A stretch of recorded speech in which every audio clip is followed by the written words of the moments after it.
Good evening, everyone. Welcome. Welcome to the City of Dania Beach City Commission. Regular meeting is Tuesday, August 27th at 7 o'clock. Call the roll, please. Mayor James. Here. Vice Mayor Harris. Here. Commissioner Brandemart. Here. Commissioner Grace. Here. Commissioner Salvino. Here. City Manager Baldwin. Here. City Attorney Ansbro. Here. Thank you. Would you please bow your heads for a moment of silence?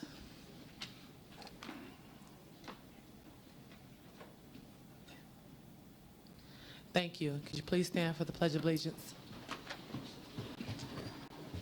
To the flag of the United States of America and to the republic for which it stands, one nation, under God, indivisible, with liberty and justice for all.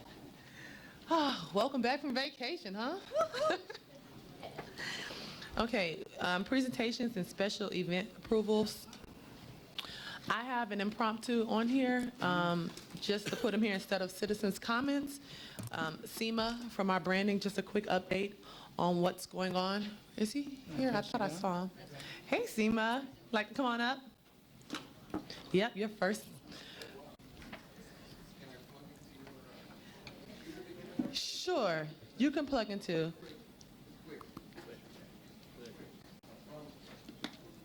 Good guy.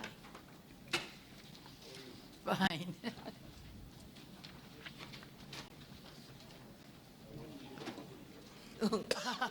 I like that.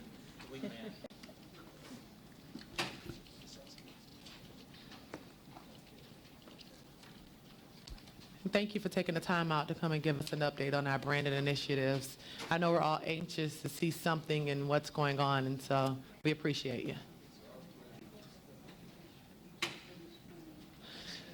Luis? Luis? Thank you. Yes. I know you're always hungry. Eat. Fine, Jeff. Good evening, all. Good evening. So this is a follow-up. Could I to have your name and address for the record? Seema Georgievich, Redline Media Group, here to give an update as it relates to the rebranding initiatives for the city of Dania Beach.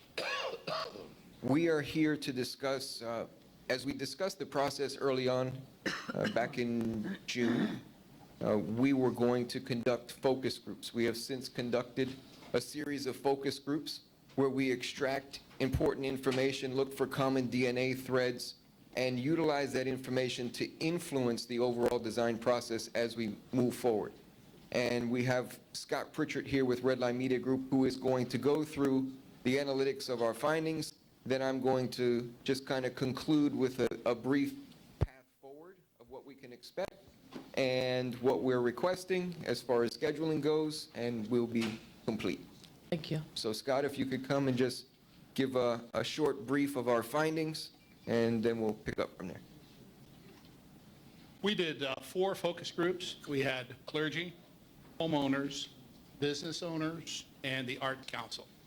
And what we were looking for are some commonalities, some threads that everyone had about Dania Beach that we could use to help influence some of the creative process going forward. So we asked everyone, this is called an unaided top-of-mind awareness question, okay, about themselves. What's the first thing they think of when they think of Dania Beach? The overwhelming answer was the beach. Not surprising, right? They say it feels like home. It has a quaint feeling about it. It is historic. And then one word, which was dull. You know, take the good with the bad. Unaided top-of-mind awareness with others. When you tell someone you live in Dania Beach or you mention Dania Beach to them, what do they say? They say, where is Dania Beach? What is Dania Beach? Is that near the airport? Or they haven't heard of it. Those are the most common threads. So I think that gives you an idea of what we can work on. You can see how that could start to influence some of the messaging, right? And anthropomorphism, can't even say it right. Complicated word that means if it were an animal, what would it be? Okay, seagull, not surprising with the beach references, a pelican, a turtle, a crab, or a monkey, which is kind of interesting. You know, it's unique. We've got monkeys here in Dania Beach. Some people who live here don't even know that, but there are in fact monkeys, which is different. If you could change only one thing about Dania Beach, what would it be?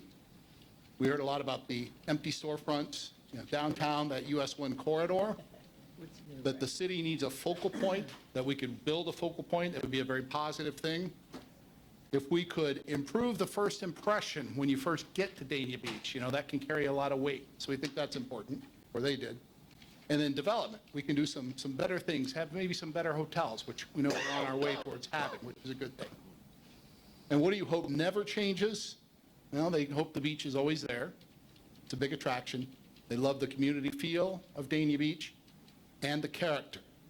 We also took some colors that were used in the logo, along with some other potential colors, and got really a mood from each one of those colors, which we'll also use in some of the creative work going forward. That's really about what we came up with. All right? Thank you. Thank you.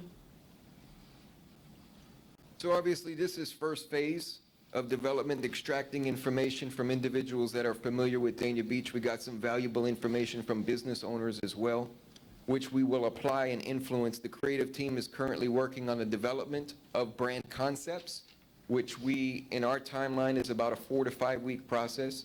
We're here today to not only provide you with an update, but request your assistance in coordinating a follow-up workshop towards the end of September, first week of October, so that we can present and explain in detail those 3 final concepts that we will be presenting to the commission and ultimately revealing, identifying one and revealing to the market. Thank you. Thank you for your time. That's it. Well, thank you. Thank you. It's I our look pleasure. forward to 4 or 5 Can't weeks wait. from now, and those 3 concepts will be waiting for you. Thank you, Seema. I appreciate you guys. Now on to our presentation for Collins Elementary. I would like to call up our wonderful principal. We really want to recognize Ms. Jackson, Dr. Jackson, Yes. and Collins Elementary School for achieving an A rating for the school year of 2016-2017. I had the awesome opportunity to come and meet and greet some of the students yesterday on their first day of school as the mayor's initiative to going back to school. And you guys are doing a wonderful job. Everyone that works there is super friendly. We have the Broward County Teacher of the Year, and we look forward to another great year. So if you want to come up and say something, where was the plaque? Oh. I would like to present you with this plaque that says the City of Dania Beach congratulates Collins Elementary for achieving an A rating for the school year 2016-2017. Could we all go take a picture? Go Tigers!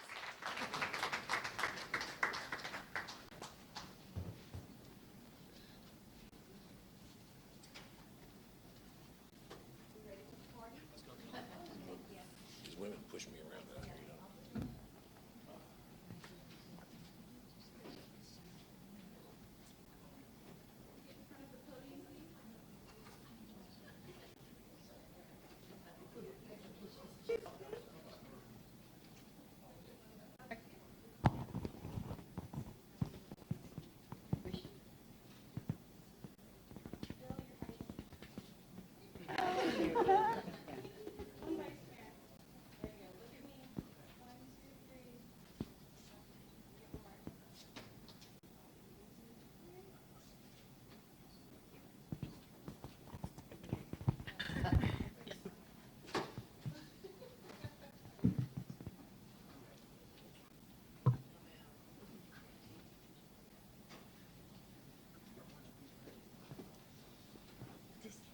To our mayor, Mayor Tamara James, Vice Mayor Bill Harris, and all of the commissioners who sit on the board, along with our city manager, Mr. Baldwin, and city attorney, Mr. Ansbro.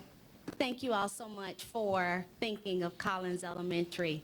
We are often called the jewel in Dania Beach, and we're so very proud to honor you as a high-achieving school here in Broward County Public Schools.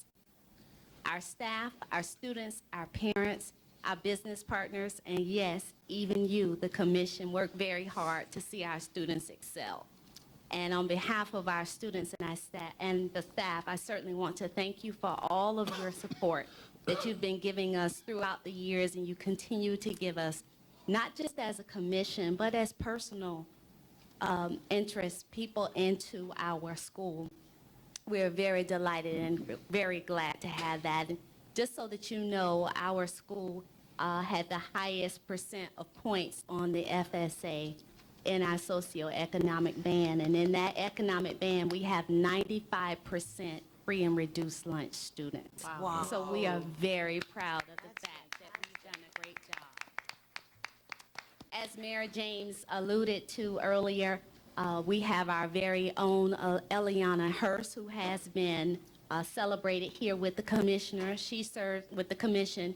She serves as the Broward County Teacher of the Year. And I had an opportunity to go with her to Orlando to the Florida Department of Education Teacher of the Year Macy's Gala, which was extraordinary at the Hard Rock Casino in Universal Studios. And then, so it's just been a wonderful feeling, and I think we're going to have the same type of student achievement coming up this year. Our theme for this year is, above all else, academics, attendance, and achievement. #expectations. All right. All right. And so we're looking forward to a wonderful year. On September 1st, Friday, September 1st, we will be having our first A-plus celebration. Notice I said first. First. Because we are going to be celebrating with Superintendent Runcie on September 7th at our open house. So if you can come out on September 1st at 12:30, we'd love to have you. Or if you'd like to attend our open house on Thursday, September 7th at 5:30, I'll give you that information in writing so that you will have it. You're more than welcome to attend. But on behalf of the students at Collins Elementary School, thank you. You're welcome. Question. What time is it? Is that the pizza party? Yes. On the 20th? Yes. Okay, On the we're a part first. of that, right? We were going to help give them, I know that I had said that I wanted to be a part of making sure they had. Prestigious Club. Prestige Club. Was not anything with Dania Beach, but Well, I wanted to, City Manager, do you remember me saying that I wanted to have a pizza party or something like that for them when they You came back to did school? say you wanted to do, but Okay, not if at we the can same give time. towards the pizza party, that would be great if, they're having pizza. I've got 400 cupcakes that's supposed to be coming. We've got juice coming. We've got gift cards from do Jackson's. you need anything? Do you want us to contribute to that? Yes. Yes. It's really get up with to you. you. I know Prestige Club has a lot planned, but We'll get kids- with them. Kids will eat pizza any day, anytime Okay. they can. Well, we'll make sure we get with the Prestige Club through Commissioner Grace. Commissioner Grace, you have something else to say? Yeah, I or- just want you to know that we were really delighted to give out the book bags for Collins Elementary this year. And we Yes. wanted to make sure that those children got them first before we went to the other schools. But we had over 1,100 book bags, so every child in Dania Beach should have gotten at least one or two. Well, I So- haven't seen anyone come empty-handed to Okay, school, there you so go. that lets me know that the community is in support of our students. Thank you. Thank you. Thank you all. Thank you so much. Now, BSO Fire Rescue, presentation of the Commission on Fire Accreditation International Plaque for reaccreditation recognition. Oh, that's a tongue twister. Thank you. Easy for you to say, correct? Thank you. Good evening. On behalf of Fire Chief Joseph Fernandez, Sheriff Scott Israel, we would like to present this plaque to the City of Dania Beach. It's from the Commission on Fire Accreditation International. The accreditation represents a select few agencies that demonstrate professionalism in all aspects of the fire rescue and EMS departments.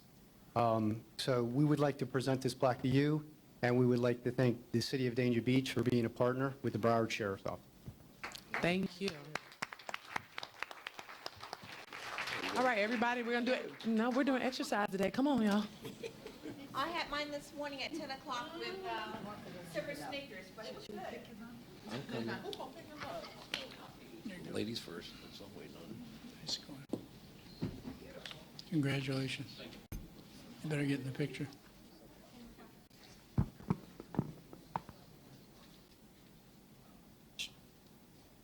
Come on, come on, come on.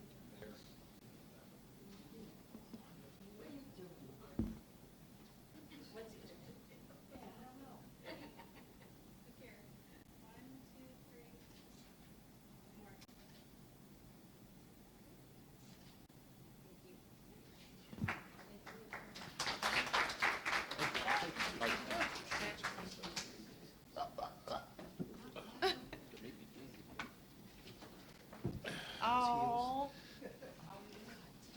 I can't get this chair out. It's too tall. Look at this chair, huh?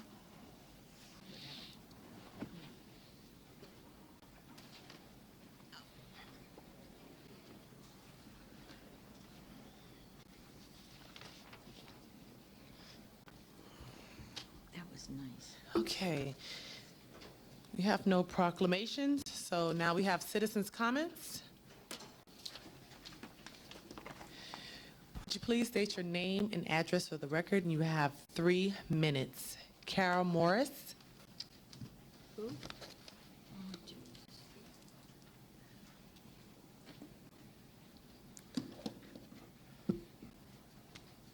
evening, thank you. Good evening. The Friends of the Library feel just like you do regarding our Can community. you state your name and address for the record, please? I'm sorry. Yes, my bad. Carol Morris, 131 Southeast 3rd Avenue, 105, Dania Beach. Okay.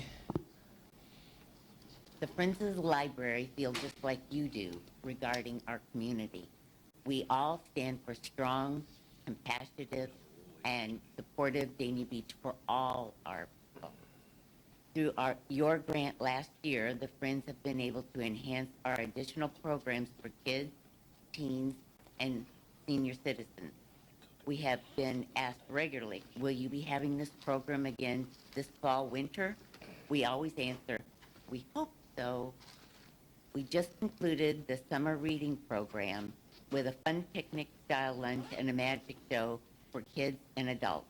We helped our kids with school supplies and a kid-friendly book at the patch over the weekend. It is our pleasure to give back to our community, and we hope we can continue to do so in the coming year through your generosity of approving our grant request. Thank you. Thank you. Leroy Green.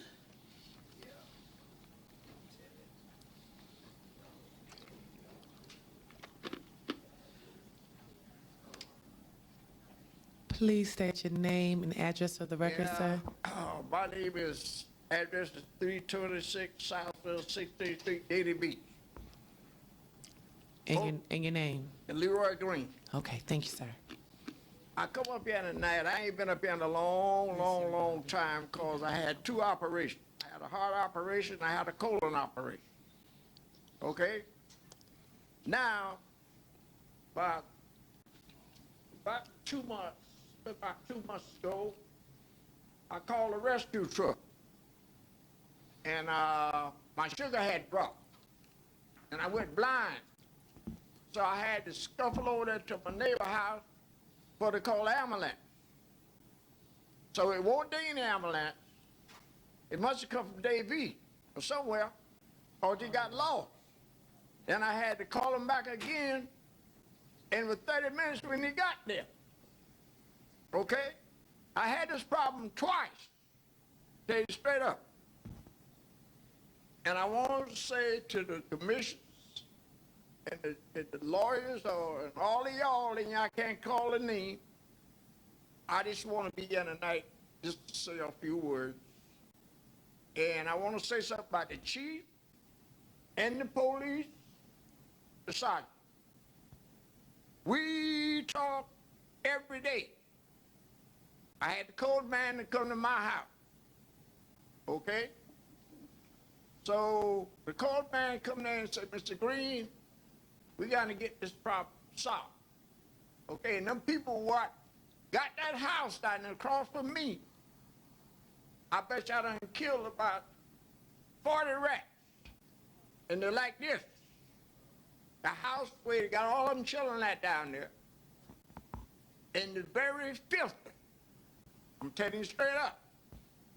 And I don't think that should be in the neighborhood, period. You know, understand me what I'm saying? Yes. And time the garbage truck leave, they go there and line the alley up with trash. There should be a stop to that. You're supposed to have a right time to put this trash out. Okay? I'm telling you all that. Okay? And now another thing I want to say, all of of y'all is doing a real good job. And the police, the chief, and the sergeant, and all of them, they doing a real good job. I talk to them every day. In fact, I give them fruit stuff. That's just my nature. My nature is to help people, not keep people down. But I'm just up there tonight to say, and that street back there, the alleyway, it need to be a bump put in there, because them people coming out of the alleyway speeding in the alleyway there where I live at, and especially you backing out. Okay? I'm down here, Mr. Teddy, but I'm speaking for me and her both. She come to me and she tell me the problem, so it's right for me to, I'd have been coming to City Hall, but I've been sick. I've been sick. Now, next month I'll be 81 years old. Mr. Green, Okay. hold on one second. Wait. All right. Commissioner Grace? Yeah, he had the same problem last year. He came before us with the same problem. And so, Brad, will you please, excuse me, not Brad, Mark, will you please raise your hand so Mr. Green will know who you are, so you can get with him, because this is 2 years in a row that he's come before us about that family and all of the trash and debris and everything else there, and let's get it cleaned up. Hold on one second, Mr. Green. Let's get you all squared away first, Mr. Green. Hold on. Commissioner Brandon Marty? Yes. Mr. Green, thank you for coming here. I'm very proud that you did. Yeah. And I understand the situation that this house is this way. Yeah. A man owns it. Yeah. He owns 7 properties. Yeah. This house has at least 12 to 14 people. Right. Wait a minute, let me finish. And then there's pool parties. Am I right so far? Yeah, you're right. Okay, let's go further on this. On top of that, this man don't come around there because he lives in the mansion on the hill. Yeah, right. That's Okay, what- he's on the hill. That's what it You do. down the bottom Yeah. with Teddy. Yeah.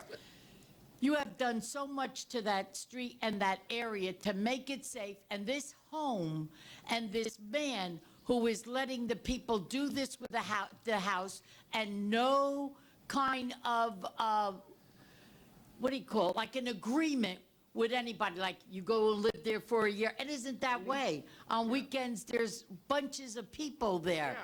Loud And noise. so this weekend, Mr. Green, a funny thing, when we went to the Florida League of Cities, that's a big organization. Yeah. They brought up something there, and when I got back, I'm thinking to myself, could this be it? Is it being used as a sober house?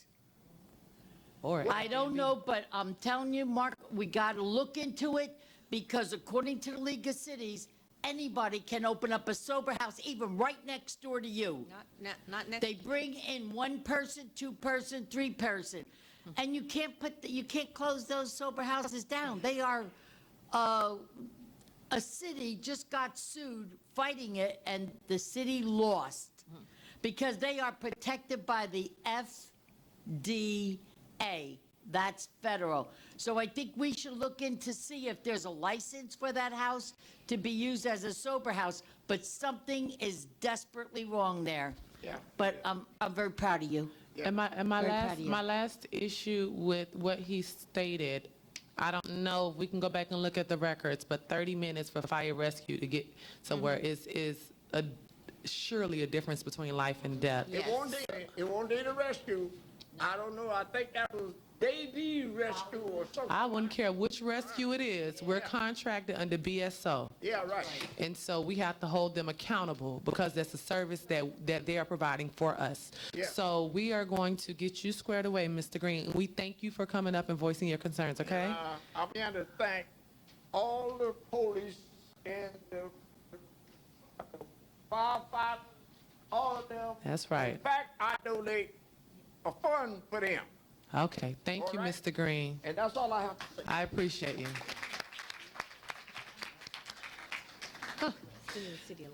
Ms. Teddy?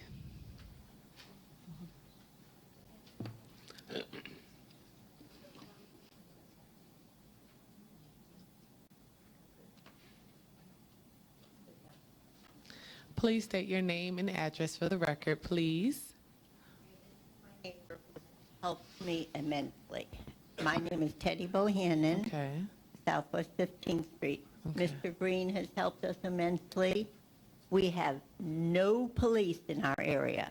We have drugs. They sit out on the porches and they smoke pot all day.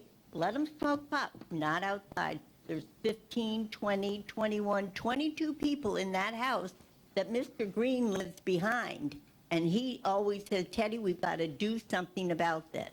But I have called and I have tried to get help. This is disgusting. We have no help over there. And it doesn't matter, Mr. Green is, he's petrified. I mean, and he's got his big dogs and everything. And we too have tried. We've gone down, up and down. This is Ann, okay? My name's Ann Rider, at 314 Southwest 15th Street. What Thank Teddy you. is talking about is a Section 8 house that's down the street from us. And we have called HUD to see what avenues we could get them in there to investigate what's going on in there. Because there's traffic of people moving in and out of there. There's quiet periods, and then there's all of a sudden cars there, parked there for a couple of days, and then they disappear.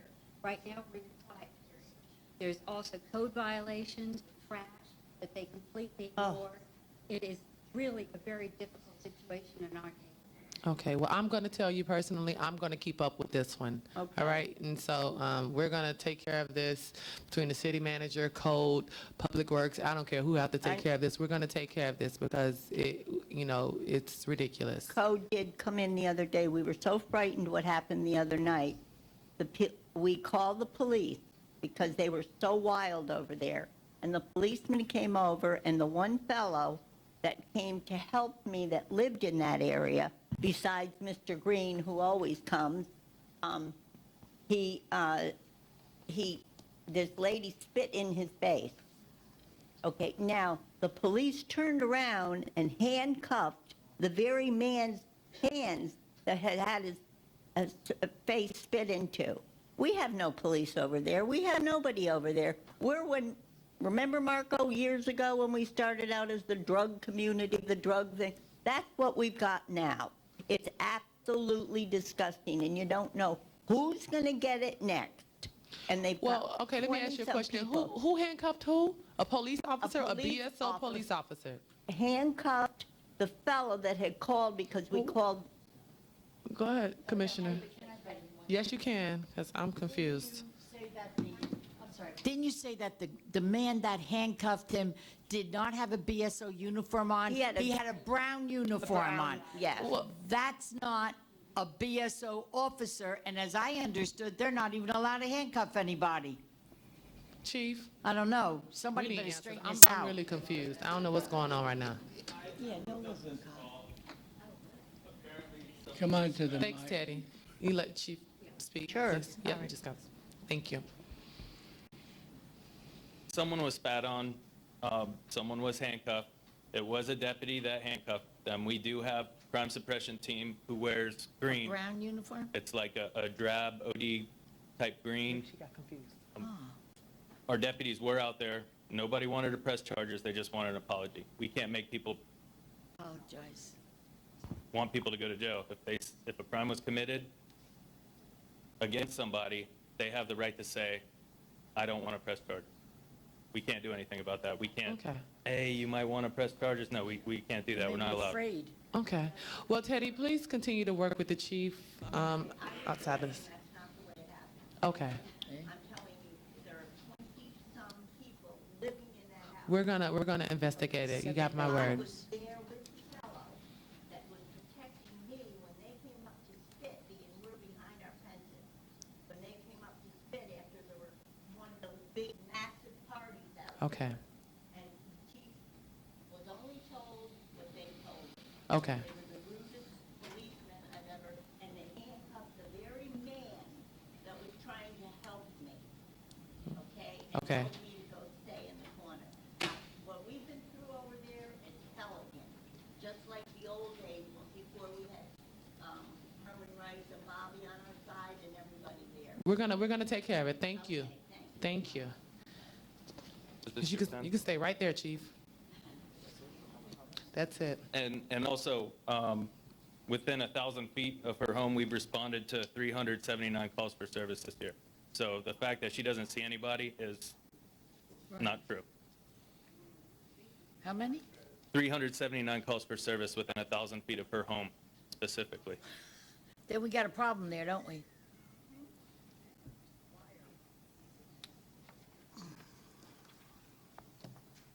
Any questions in reference to that? No. Public safety report? Nothing? My turn? Yes, No, it's your I turn. That's why, always have no, that's why I said you can stay there. Okay. Sorry. I was just letting you make the call, Mayor. Good evening, Mayor, Vice Mayor, Commissioners. Recently, we've had several calls and cases that have been featured in the media. I'd like to give an update on those. Everyone's aware of the unfortunate felony battery on a person 65 years of age or older at the Walgreens. On the 17th, that suspect was caught and arrested. Good job. He confessed to the crime. We received a tip from Crime Stoppers. Oh. Another case was the Bass Pro Shops everyone's familiar with. Guns. All 5 suspects are in custody, in jail. There were 19 firearms stolen. We have 16 of them back. Very good. So that was a great job by several agencies, including our criminal investigations, crime suppression team, worked day and night to get these folks in custody. So we're real proud of that. Hollywood Park Apartments, there was a resident over there that we arrested for grand theft and exploitation of the elderly. He was talking with elderly people, getting them to give them blank checks, and he was supposedly helping them fill out their rent checks and whatnot. We sent our crime suppression team over there, developed some more victims, and we arrested him for grand theft and the exploitation. So that was another case that was featured on the news. The other night, the Boost mobile store was broken into. The alarm went off. Our deputies responded, caught the suspect who was trying to jump over a fence. He fought with one of our deputies and then tried to run away. He was tased and then taken into custody and charged with the burglary. We just concluded our beach summer operational plan, which obviously took place on the beach. The results of that were 41 field interviews, 4 arrests, 6 citations, and 29 ordinance violations.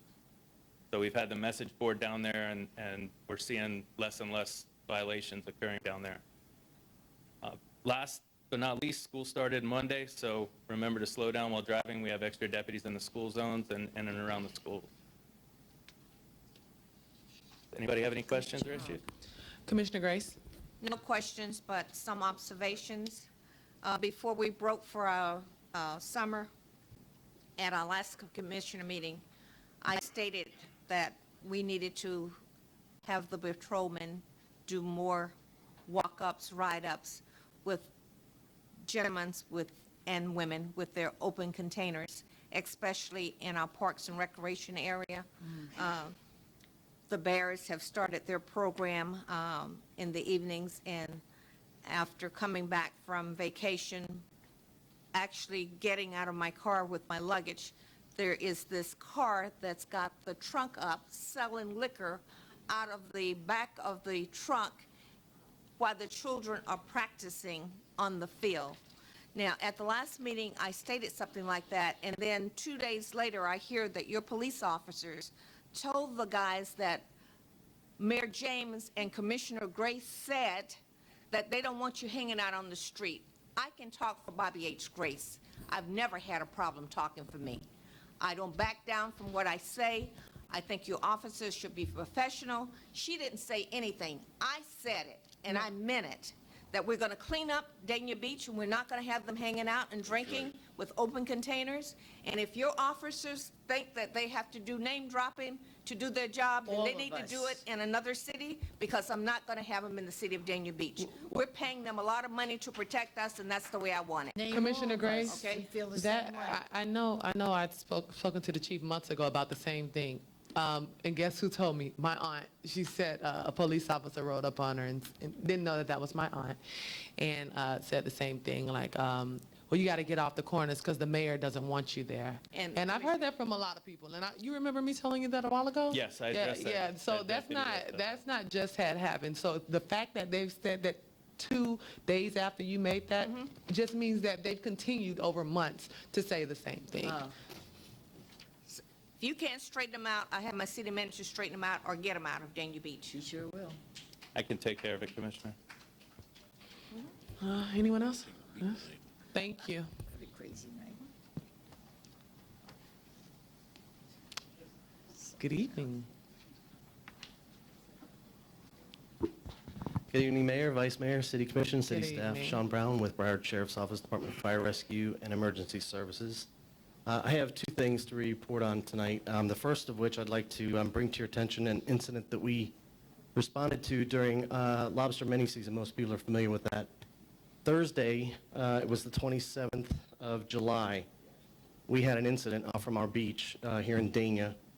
It was, again, it was the second day of mini season. There was a father that called the fire station. He didn't call 911. He actually had the number to our station, so he actually called the station. He stated that they were diving in front of Dania Beach. He was with his son and his son's friend. I guess he was surface side on the boat while his son and his son's friend were diving. They were down longer than expected, and he lost track of their location. He, I guess, began to start looking for him when his engine died, and he also lost his anchor rope. So his anchor was on the bottom of the ocean still as well. So he was drifting northward towards the jetties, the Port Everglades jetties, when he called the fire station. We immediately dispatched our Marine unit, Marine 6. They responded out, and they found the missing divers. They were floating at the surface. They were in good condition. Marine 6 then grabbed the broken boat and united the divers with the father. And Good Samaritan basically then towed the boat into safety. So just a call I wanted to bring to light to you all that we responded to in front of our beach here. Nice ending. The second item that I wanted to speak about again this evening is regarding the Sound the Alarm, Save a Life American Red Cross initiative to install 100,000 smoke alarms by October 15th, which will bring them to an overall goal of 1 million to date. So Broward Sheriff's Office is participating with the 9 different districts that we serve, as well as many other of our fire departments here in the county. The installation date, the target date that we're actually doing the install countywide for all the departments plus Broward Sheriff's Office is going to be the 14th of October, which is a Saturday. It is targeted for the at-risk populations, and I just want to resolve and clarify some of the concerns and questions from the last commission meeting that I attended back on June 27th. Commissioner Grace was concerned as to why the initiative included only homeowners and not renters, and Commissioner Brandemarty was concerned that this would exclude condominiums and our seniors, and that the last program we had was better and was all-inclusive. So I guess the first thing I want to clarify is that this is a Red Cross initiative, whereas before it was a grant that Broward Sheriff's Office had obtained. So there were no limitations as to what we could, where we could put them or things like that. Here's the reason why the Red Cross is limiting this to actual homeowners and not renters. It does include homeowners of condominiums. It includes seniors. So that, just to kind of put you at rest, it does include them. It also includes townhomes, single-family residents, single-family homes as well. Here's the issue. With renters rent from a landlord, a unit owner. The unit owners are responsible to be putting those in. So what they're trying to avoid is a scam whereby a unit owner comes in and says, yes, I'd like 10 of, I have 10 units with renters and we'd like to have them installed. No, it's up to him. It's his responsibility to put them in. Now, we will not turn away anyone if they come to us and ask us for a detector, as long as we have the supplies to be able to do it. So I just want to make that clear and clarify that for you all. This is aimed at being in partnership with our community and our civic organizations and churches throughout the cities. So we're looking for volunteers, able-bodied persons who can actually climb ladders and utilize basic tools. So I'd like to extend an invitation at this time to our community and civic organizations and churches, the Kiwanis Club, the Lions Club, the Seniors Club, the Griffin Civic Association, all the churches here in the city of Dania Beach. I would strongly invite you guys to join us. It's a good cause. It actually saves lives. If you would like to volunteer, please contact either myself at 831-8210, option 1, or contact Lieutenant Suarez here at the Dania Beach District Prevention Bureau office. That number is 954-342-4262. If you're interested in being a recipient of the smoke alarms, we are in the process of actually producing the flyers now. We hope to be in completion of those by next week and distribute them at that time. We'll have some here at City Hall. I'll make sure that Lieutenant Suarez has some at Station 1 and Station 17 as well. There is a cutoff date for that registration to receive those smoke alarms, and that's October 6th. Okay? Hopefully I clarified some of the issues? Okay. very Commissioner good. Grace? Sean? Yes, ma'am. My reason for asking you this at the last meeting is because Dania Economic and Development Corporation is a 501c3 for seniors. And my building both buildings consist of seniors. And that was basically, I consider them, even though they're renters from us, they're part of the seniors program. It's just like the Meadowbrook or the Danians or anything else. I didn't want to exclude them because that's a safety net for them, for each apartment. 50 and over, you got to be alert. So Right, and one other thing I just wanted to kind of bring up as well. In the Prevention Bureau, we inspect condominiums, we inspect the common areas, but we also, with that, we require a smoke detector affidavit from the individual owners that state that, yes, we have them, and yes, in working condition. We do the same thing for rental properties, and it's even a little bit more, it's placed more on the unit owner there, that they're responsible to make sure that happens. So there is kind of a, if they don't comply, we kind of go after them to make sure they do comply. well, we have the smoke detectors in there, but I wanted to make sure that we had the updated ones. I mean, we can go to Home Depot and we can get them. So as long as you've clarified it for me, I'm just going to make sure that we be fair in the process for what we're doing. Thank you. Yes, ma'am. Any other questions? No. Okay, thank you. You all Thank have a wonderful you. evening. Thank you. Consent agenda. Do we have any pulls? Move the item, Mayor. I'm pulling number 3. Any other pulls? What are you pulling? Number 3? 7.3? 7.3, sorry. Motion to approve with the exception of 7.3? And with the addition of 7.11? And Yes, with the addition of with the addition, 7.11. yes. Okay. Do we have a second? I'll second that. Call the roll? Commissioner Brandemart? Yes. Commissioner Grace? Yes. Commissioner Salvino? Yes. Vice Mayor Harris? Yes. Mayor James? Yes. Thank you. 7.3 is a resolution of the City Commission of the City of Dania Beach, Florida, authorizing the proper city officials to execute the second renewal of an existing agreement and authorize the proper city officials to execute an amendment to the financial audit engagement letter for an additional one-year period with HCT Certified Public Accountants and Consultants, LLC, relating to the city's annual financial audit engagement, providing for conflicts, further providing for an effective date. I pulled this item because I wanted to know more about the breakdown, which was, I wanted to know how much money we were saving or not saving, and why the request was different to prorate some of the items or to pay for some of the items per single audit versus, each state revolving audit. I understand that we do have the CAFR software, and that is why they have adjusted the pricing from HCT, Certified Public Accountants and Consultants. However, I had spoken earlier to Nikki, and this is the last year that we will have with this, with these consultants. And Unless you renew it. Right.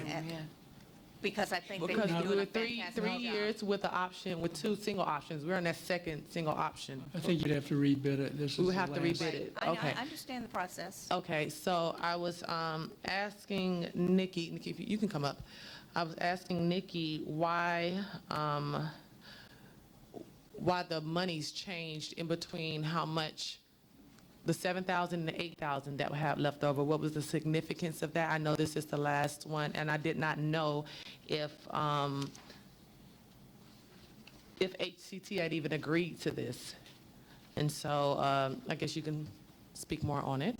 Yeah, last year, when we brought the actual compilation of the CAFR itself is the responsibility of the management and the finance team of the City of Dania Beach to prepare the actual CAFR.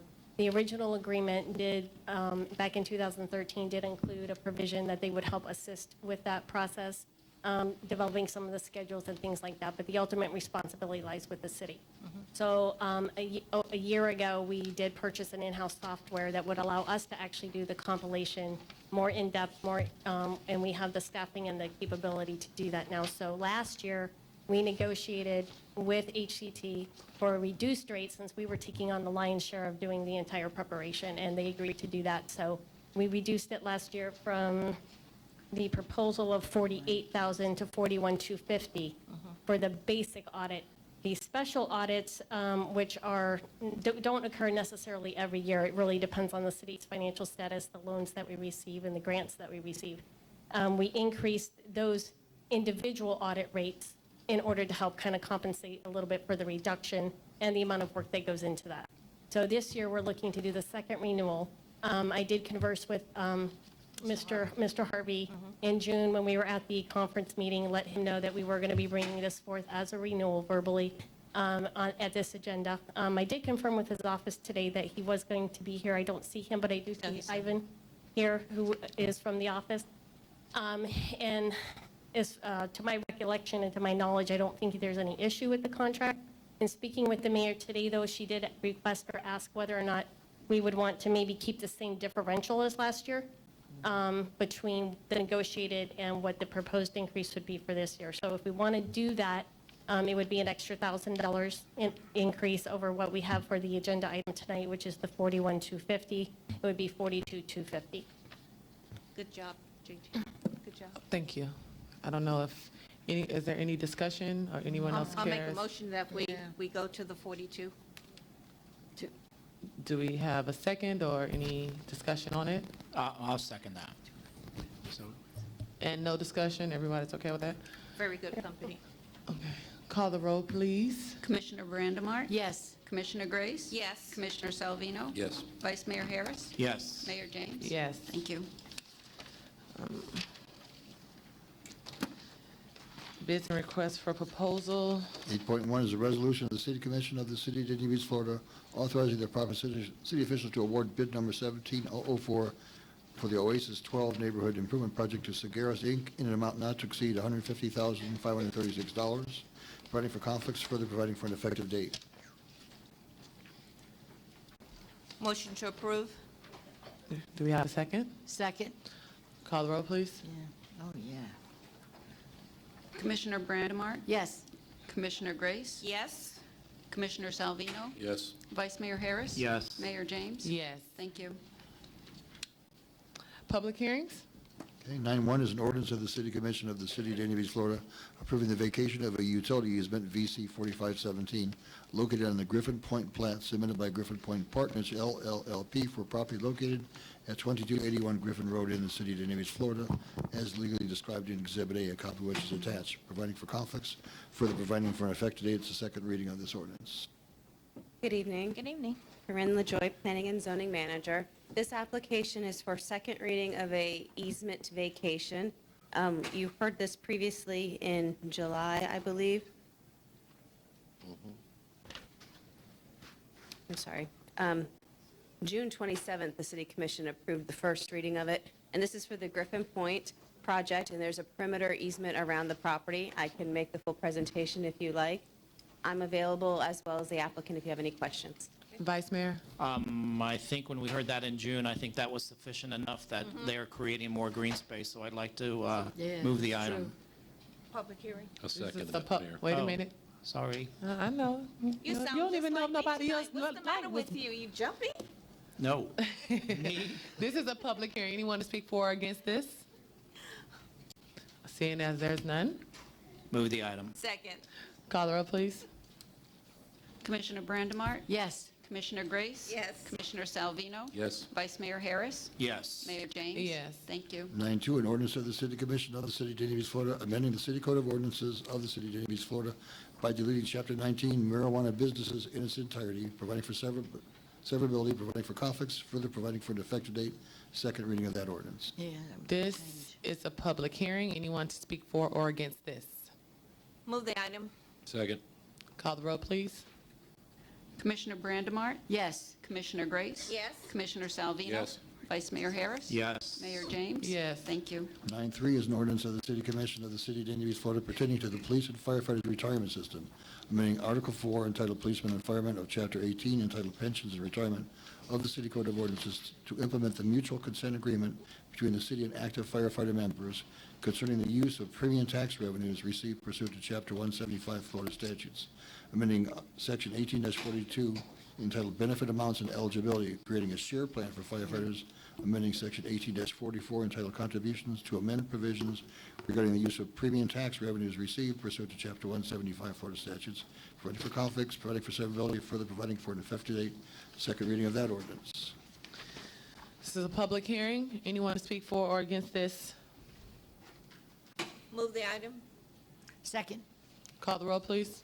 Commissioner Brandemart? Yes. Commissioner Grace? Yes. Commissioner Salvino? Yes. Vice Mayor Harris? Yes. Mayor James? Yes. Thank you. 9.4, an ordinance of the City Commission of the City of Dania Beach, Florida, to amend Chapter 28 of the Land Development Code of the City Code of Ordinances by changing the list of permitted, prohibited, and special exception uses by amending Article 110, Use Regulations for Commercial and Mixed-Use Districts, and Article 115, Industrial Districts, Permitted, Prohibited, Special Exception Uses and Conditions of Use to address medical marijuana dispensaries, medical marijuana retail centers, and medical marijuana treatment centers, providing for severability, providing for conflicts, further providing for an effective date, the second reading of that ordinance. This is a public hearing. Anyone to speak for or against this? Make a Do we have motion. We have a motion. Do we have a second? Yes. Call the roll, please. Commissioner Brandemart? Yes. Commissioner Grace? No. Commissioner Salvino? Yes. Vice Mayor Harris? Yes. Mayor James? Yes. Thank you. 9.5, an ordinance of the City Commission of the City of Dania Beach, Florida, amending Chapter 28 of the Land Development Code of the City Code of Ordinances by amending Article 115, Industrial Districts, Permitted, Prohibited, Special Exception Uses, and Conditions of Use, Section 115-50, Conditions of Use, providing for regulations concerning separation requirements for electrical power plants, providing for severability, providing for conflicts, further providing for an effective date, first reading of this ordinance.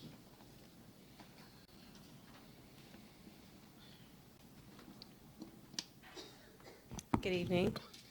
This application is for a text amendment to the city's land development regulations, and it would apply citywide. And the application request is to amend the land development code, which is our zoning code, conditions of use for electrical power plants. The applicant is proposing to change the conditions of use for electrical power plants by adding language excluding power plants that existed prior to 2017 from the distant separation, which is currently 1,500 feet from residential uses. So for example, the applicant is FP&L. We have an FP&L power plant. We've had one in the city. It's been located there since 1920-something. It's been there a very long time. They're saying because they've been here, and according to this language prior to 2017, that they should be exempt from separation requirements from the existing residential since they've been there this whole time. So that's what they're proposing for this language. Because it's amendment to the Land Development Code, it does require 2 readings by the commission. So this is our first reading tonight. This was presented to the Planning and Zoning Board on June 19th of this year, and where they made a recommendation of approval. And this is first reading. So I am available if you have any questions, as is the applicant. This is a public hearing. Anyone to speak for or against this? Dennis Mealy on behalf of FP&L. We made a presentation when we were here before. If you'd like any more details, be happy to provide them. Other than that, be happy to answer any questions. Thank you. Thank you. Move the item. I'll second. Call the roll, please. Commissioner Brandemart? Yes. Commissioner Grace? Yes. Commissioner Salvino? Yes. Vice Mayor Harris? Yes. Mayor James? Yes. Thank you. Okay, Commissioner and public, the next 6 items are ordinances that are required under the charter as amended last November by the electorate, that anytime the city spends more than $1 million of any funds, it is supposed to have 2 public hearings and adopt an ordinance so the public has an opportunity to comment on substantial expenditures exceeding $1 million. So I'm going to read each of the titles. Each one will stand alone for a public hearing, but that's the technical reason we have these coming forward. The budget alone does not authorize this expenditure. It has to be by an ordinance under the charter. First is 9.6, an ordinance of the City Commission of the City of Dania Beach, Florida, authorizing the expenditure of city funds exceeding $1 million to fund a lift station rehabilitation project, lift station numbers 5, 7, and 10, providing for severability, providing for conflicts, further providing for an effective date, first reading of the ordinance. This is a public hearing. Anyone to speak for or against this? Move the item. Second. Call the roll, please. Commissioner Brandemart? Yes. Commissioner Grace? Yes. Commissioner Salvino? Yes. Vice Mayor Harris? Yes. Mayor James? Yes. Thank you. 9.7, an ordinance of the City Commission of the City of Dania Beach, Florida, authorizing the city expenditure of the employer contribution portion of the general employees' GE pension plan, which will exceed $1 million, providing for severability, providing for conflicts, further providing for an effective date, first reading. All right. This is a public hearing. Anyone to speak for or against this? Move the item. Second. Call the roll, please. Commissioner Brandemart? Yes. Commissioner Grace? Yes. Commissioner Salvino? Yes. Vice Mayor Harris? Yes. Mayor James? Yes. Thank you. 9.8, an ordinance of the City Commission of the City of Dania Beach, Florida, authorizing the city expenditure of the employer contribution portion of the police and firefighters, the P&F pension plan, which will exceed $1 million, providing for severability, providing for conflicts, further providing for an effective date, first reading. This is a public hearing. Anyone to speak for or against this? Move the item. Second. Call the roll, please. Commissioner Brandemart? Yes. Commissioner Grace? Yes. Commissioner Salvino? Yes. Vice Mayor Harris? Yes. Mayor James? Yes. Thank you. Item 9, an ordinance of the City Commission of the City of Dania Beach, Florida, authorizing the expenditure of city funds exceeding $1 million for fire rescue services provided by the Broward Sheriff's Office, BSO, providing for severability, providing for conflicts, further providing for an effective date, first reading. Sorry, this is a public hearing. Anyone to speak for or against this? Move the item. Second. Call the roll, please. Commissioner Brandemart? Yes. Commissioner Grace? Yes. Commissioner Salvino? Yes. Vice Mayor Harris? Yes. Mayor James? Yes. Thank you. Item 10, an ordinance of the City Commission of the City of Dania Beach, Florida, authorizing the expenditure of city funds exceeding $1 million for police services provided by the Broward Sheriff's Office, BSO, providing for severability, providing for conflicts, further providing for an effective date, first reading of that ordinance. This is a public hearing. Anyone to speak for or against this? Move the item. That's a move the item in a second. We'll try to jump in front. Second. Call the roll, please.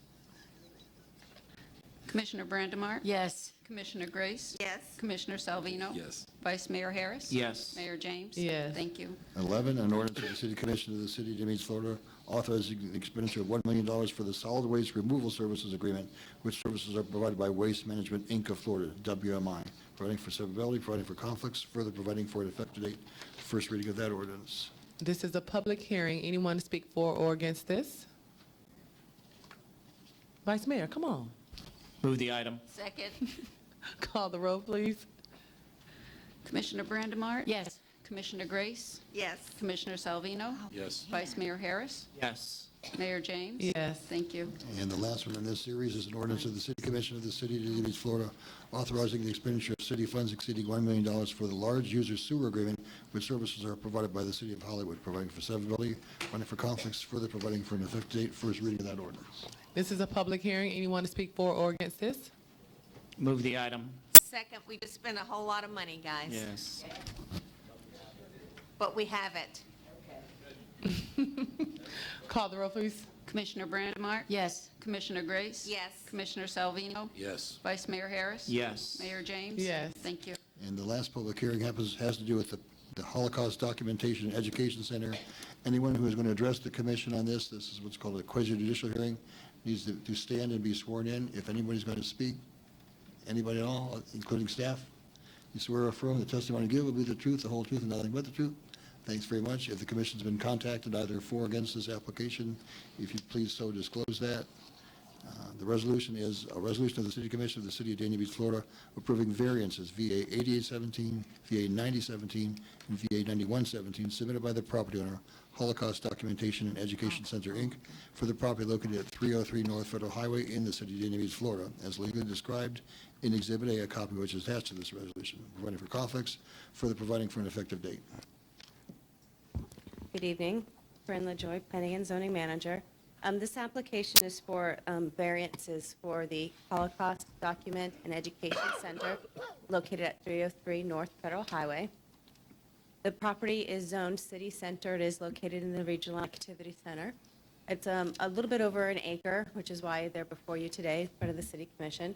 As you know, it's the location of the southwest intersection of Federal Highway and Northwest 3rd Street. The property is the current site of the Holocaust Document and Education Center Museum. North of the property is a vacant lot, and to the west is the Florida East Coast Railway. And this is the aerial photo, so Federal Highway is here on your right to the east. And this is a close-up of the site plan itself. So you see there's parking on the south along Northwest 3rd. The parts that are in question tonight are this parallel parking spaces along the west side of the property and the drive aisle located on the north side of the property.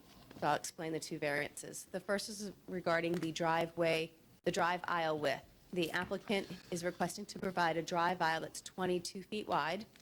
And the Land Development Code requires a 24-foot wide drive aisle when it's two-way. So they're asking for a 2-foot variance to be 2 feet smaller than required. On December 10th of 2013, a site plan modification for the property was approved for a one-way drive aisle of 16 feet. Per the applicant's recent request, they're asking to provide they're saying that the drive aisle at 16 feet is not wide enough to accommodate some of the buses for the tour groups and the field trips for the students that come onto the sites. They're asking for a wider drive aisle to accommodate those vehicles. The applicant's request does meet the standards of BSO fire, rescue, and emergency services for vehicle circulation, so the site can accommodate that. And to facilitate pedestrian access to park vehicles along the west side of the building, the applicant is moving parallel parking spaces closer to the building so that there's more room for the passengers to get out of the vehicles on that western property. The second variance is regarding fence height. The applicant requesting to allow an 8-foot high perimeter fence because this is in our land, in the city center in our redevelopment area. There's a limit on the fence height of 6 feet, so they're asking to go 2 feet higher. They have worked with the Broward Sheriff's Office Sergeant, I'm going to mess up his name, Santa Lucia, sorry. And he did say that the nature of the museum and the nature of the business does make him susceptible for vandalism and other criminal activities. So his recommendation is that they have that additional height around the perimeter of the fence, which is one of the reasons why they're before you today, is to ask for that fence. These are variances, and our land development regulations do identify criteria that the variances are to meet before you can grant the variances. There are 5. They're identified in the staff report as well. The applicant's justification statement illustrates how their requests are consistent with these criteria. As stated previously, you did hear this item for a site plan modification, or you as a body did, December 10th of 2013, with the site plan modification, and a variance was granted at that time when the museum was getting ready to occupy that site. So we're revisiting the site with these variances today. The variance request meets all applicable regulations, and staff's recommending approval of the variances. I'm available if you have any questions, and I know a representative of the applicant's here as well. Commissioner Grace? Corinne, Yes, ma'am. to be transparent and to make sure that we're following all of the guidelines that we need to, because you know, right now it is 6 instead of 8. Is this going to pose a problem for us with future businesses coming in and asking for it, and are we going to take this on a one-on-one basis? Well, yes, I think that the nature of the review, you can look at it individually, and as stated by the BSO, that this is a unique operation and use, and it justifies this variance. Thank you. I also have a question for you. Yes, ma'am. What type of fence is it? Is it a chain link fence? Is it a fence that you would not be able to see through? I guess my question or my concern is how it will look with the rest of what we're developing here to have something fenced in and boxed in, you know, higher than everyone else. It will be non-opaque, which means you can see through it, but I know the applicant's here if you want more detail about the fence itself. Okay, she can come in a second, but my question to you is how does this affect, again, all the other businesses that are coming here? How, is it opening up a Pandora's box? I'm concerned with that too. We're gonna have one place that, you know, has a big border around it, and we're trying, I don't know if it goes with the vision or the look of what we're trying to create in our downtown area. Let me see. Okay, so this is the site. So the building itself is there already. The majority of the site does have the building frontage on the property line, which is coincidentally, a lot of the older buildings already meet our regulations. We kind of built regulations to create a downtown, much of which we already had it organically. But this building is sitting on the front property line, which our code requires and encourages. And so this building meets that. So where the fence is going to be primarily around the vehicle use areas, securing the site. So the building itself is going to be pushed up. It's going to be on the corner. It's going to be on the front, kind of what the code requires of new development already. So where the fence is going to be securing the site, it's going to be very limited on the street frontage, and it's going to be, the interior sides and the rear primarily. So it's going to be facing the hotel that's going there? Is it a Yes. hotel going to the north, that's correct? There is one, yes, in the works. I don't think they've submitted permits, but we do have a site plan approved for that site. Yeah, you do. Wait, you don't have permit? I thought I saw machines. We have so many hotels coming up right now. Okay, I know I saw I machines don't on there, so. think one off the top of my head, but I can double check that. Okay. Yeah. All right. This is a public hearing. Anyone to speak for or against this? Move the item, Mayor. Second. Call the roll, please. Commissioner Brandemart? Yes. Commissioner Grace? Yes. Commissioner Salvino? Yes. Vice Mayor Harris? Yes. Mayor James? Yes. Thank you. Okay. All right, discussion and possible action. The renewal of the agreement with Ann Castro Strategies for the purpose of assisting the city in matters related to the Fort Lauderdale Hollywood International Airport. Commissioner Salvino? Thank you, Mayor. Mayor, just to get a little background here to yourself, Vice Mayor Harris, you were not here when we started this agreement with Ann Castro. The commission consisted of, I think, the three of us that were here, plus past Mayor Walter Duke and Al Jones, Commissioner Jones. At that time, after we had lost the fight that the city spent a lot of money on to fight the airport expansion, we lost that fight. So with that happening, we fought along the way to better help the residents of Dania Beach that were directly impacted by the noise and the sound and the whatever else you have out there that the aircraft will bring. With that, we had an interlocal agreement with the FAA and Broward County Aviation, and Ann fought for that to bring home to the homeowners a sound mitigation program that soundproofs the houses, that also comes back and pays back money to some of the homeowners for sales assistance, along with some other percentages if they want to keep their houses and utilize the funding to do other things because they're going to stay there and their house value may not be as much. Along the way, she has worked endlessly for I think it's a $20,000 annual fee, and it was supported by the past commission. Now that it's come up again on the thing, I'm here to ask you to pass this again and allow her to continue what she's been doing. We have hired, lobbyist Ron Book. Ron Book was if you recall on the minutes, he was hired. He took over because of the package pricing that we had when we had our last lobbyist. He's a lobbyist for our city without the airport. And I think the other little bit that was added, he combined the total, was that he was going to be more or less utilized as our liaison to Washington, but not to be utilized, on a daily question and answer period to the residents that need assistance. Ann was doing that for us. Our next alternative to that, if Ann is not rehired to do this, would be to take our time away from our community development director, Mark LaFerrier, because that goes to him because he attends some of these things. And right now, just as expressed from Corinne, that she has overwhelming amount of permits that are in the office. So I don't know why we would want to take and utilize his expertise away from this when we have somebody quite capable. The residents of Dania Beach are now starting to get, that are in the affected areas are starting now to get their due. It's taken a little time, but she has worked endlessly to get this and speed it up. Met with the met with myself and the FAA, because I stayed there as not only the commissioner, but I also stay as a resident of Dania Beach because I'm in an affected area with multiple houses in the area. We've gone to meetings.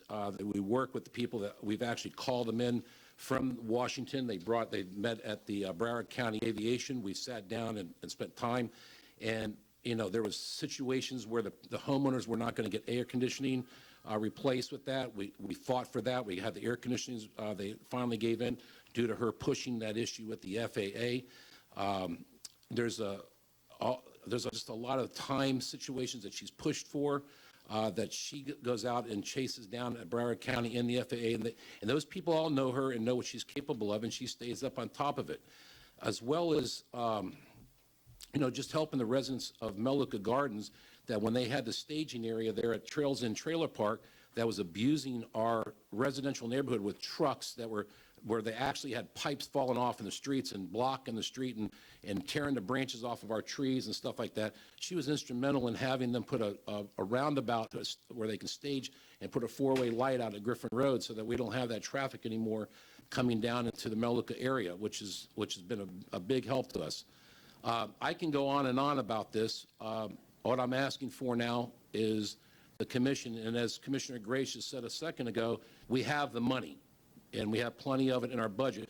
And I don't know what $20,000 can do to keep her for another year, and then we can reevaluate this again next year to see how we're moving along with this, while the residents have someone's ear to call and get an instant response instead of trying to wait to bother our community development director and to bother Ron Book, which I'm sure he has got many more things to do than to answer the phone calls of the residents of Dania Beach. So I'm here to ask you to agree to another renewal of her agreement. Okay, do you guys want the citizens' comments first, or do you want to comment first? Citizens' comments first. Sure. Okay. Zachary Lynch. Please state your name and address for the record. You have 3 minutes. Okay, good evening, everybody. I'm Zachary Lynch. I live 4510 Southwest 27th Avenue.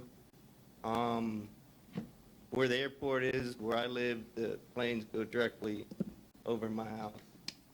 It's a mess. Mark LaFerrier came over, looked at my house, and said, figure it all out. I've been disappointed with the sound mitigation process. The people have been rude, okay? Ann Castro is like the only bright spot here. So I don't even deal with them anymore because she tells us what we need. So I'm an advocate of her, and again, I'm disappointed with the sound mitigation program. I have another real quick. Street lights. On my street, there are no street lights. One night I went to Frost Park, Malaluca, Modella Park. Everybody's got street lights. And there's the 2 main streets coming into our area, and there's no street lights. I've been there since 2000. What street is this, sir? 27th Avenue. 27th Avenue. Okay, we have someone write it down. Okay. You did some of the streets. There was a lady who called, and they put 2 street lights up in front of her house. But as I go through Malaluca Gardens, I see like nice fancy signs and all that stuff. And I don't think the money is allocated to our area like it should be. So I think we should have street lights. When you walk down the street, you have your dog, you're trying to walk away from traffic. I got my shed robbed into like $10,000 worth of stuff. And a lot of that is because it's easy to rob there. So I would appreciate street lights if you guys could work Thank that you. out. We'll work that out. And Ann Castro, I'm all for her. Thank you. Donna Pepelin. Please state your name and address for the record, and you have 3 minutes.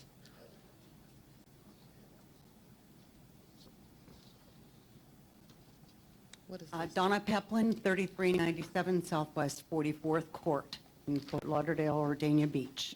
I asked Louise if she would pass out something to you at the same time. It's been 3 years since we didn't have to have, my home did not require noise mitigation. I take very good care of my home. I had my own windows and doors put in prior to this. But I've waited 3 years for the aviation department to do their part. They came out and estimated my property 4 months ago. One page that I gave you, it said the first, okay, 4 months, it took 4 months for this gentleman to produce this paperwork. Now, I'd like you just to look. You'll see where it says subject, that's me. You'll see where his comparables were, which were all within the neighborhood. This entire neighborhood, from 441 to 95, Griffin Road to Dania Cutoff Canal, that's where he pulled comparables to. The entire neighborhood over these last 3 years has been impacted. I refused the appraisal, and the aviation department gave me a listing of 4 other people that I could contact. Out of my own pocket, $525. I contacted another, I went to a lady this time, and I had her come out. It took her 1 week to provide me with appraisals. That's on the second comparison for you. Now, the second comparison, you see where the subject is, which is me, and then you see the other comparables.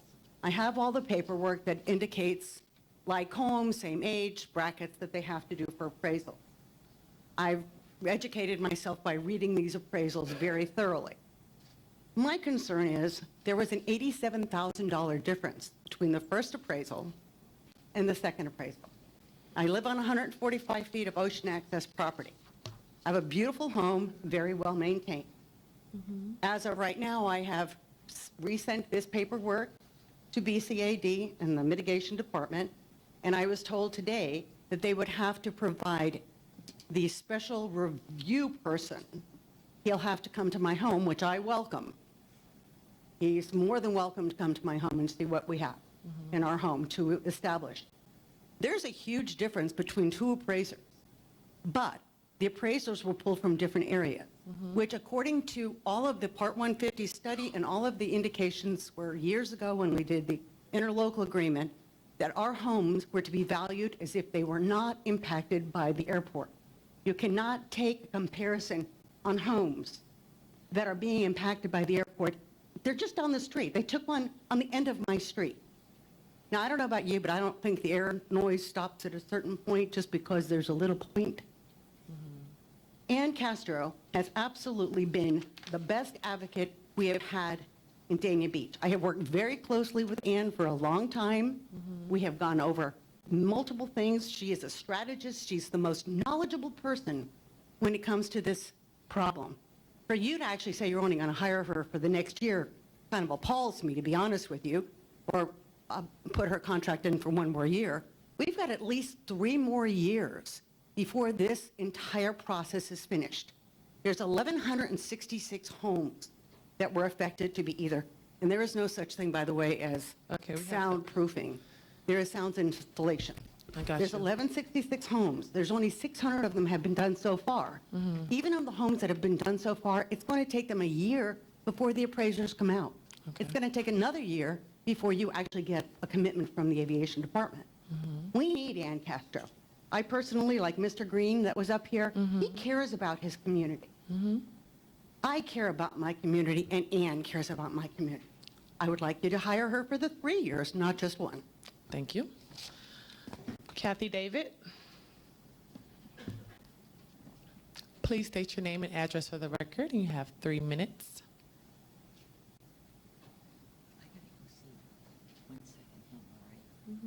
Hi, my name's Kathy David. I live at 4381 Southwest 34th Lane, Fort Lauderdale, near Donna.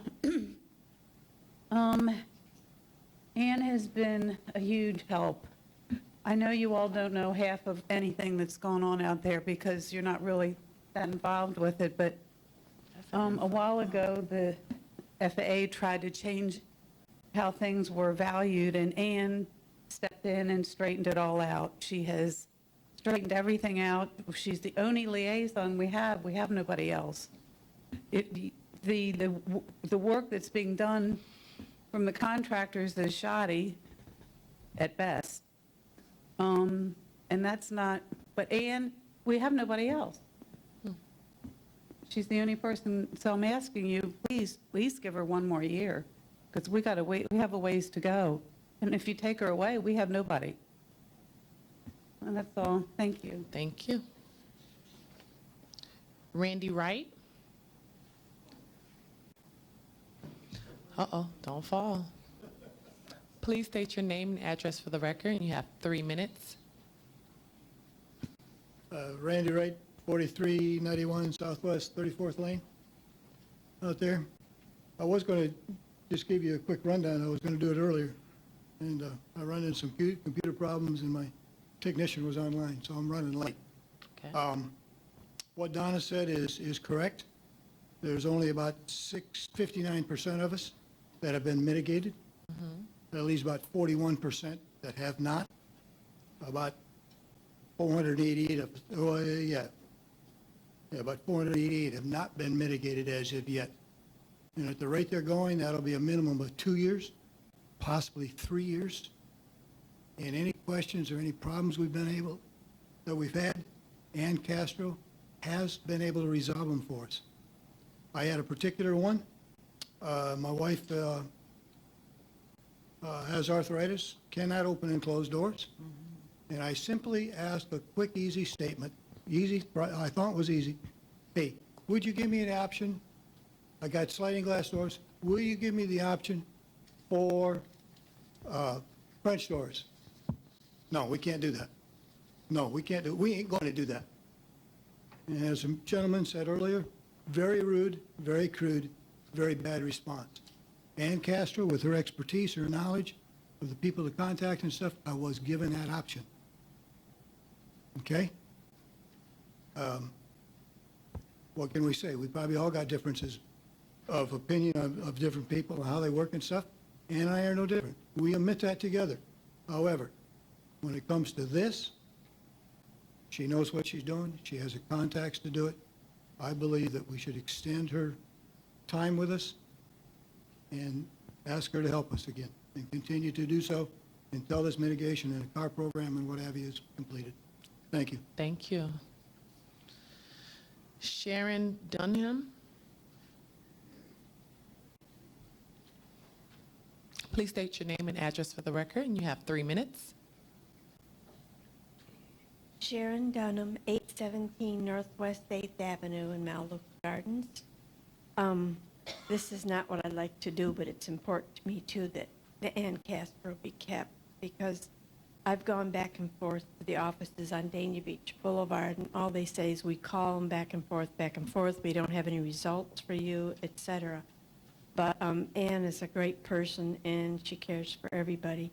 My specific problem, too, is that I live on 8th Avenue, and from 10th Street to my street, those houses have been done on the west side. And they skipped over my house and did the house next door. Mine has still not been done, and I have no information. And I think if we give up Ann, it's going to hurt many, many people. Thank you. Thank you. Lori Llewellyn?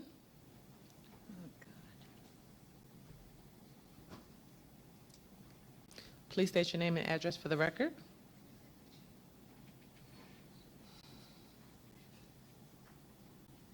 Evening.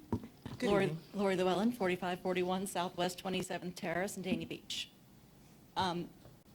This is an important issue to those of us that live off of Griffin Road, west of the airport.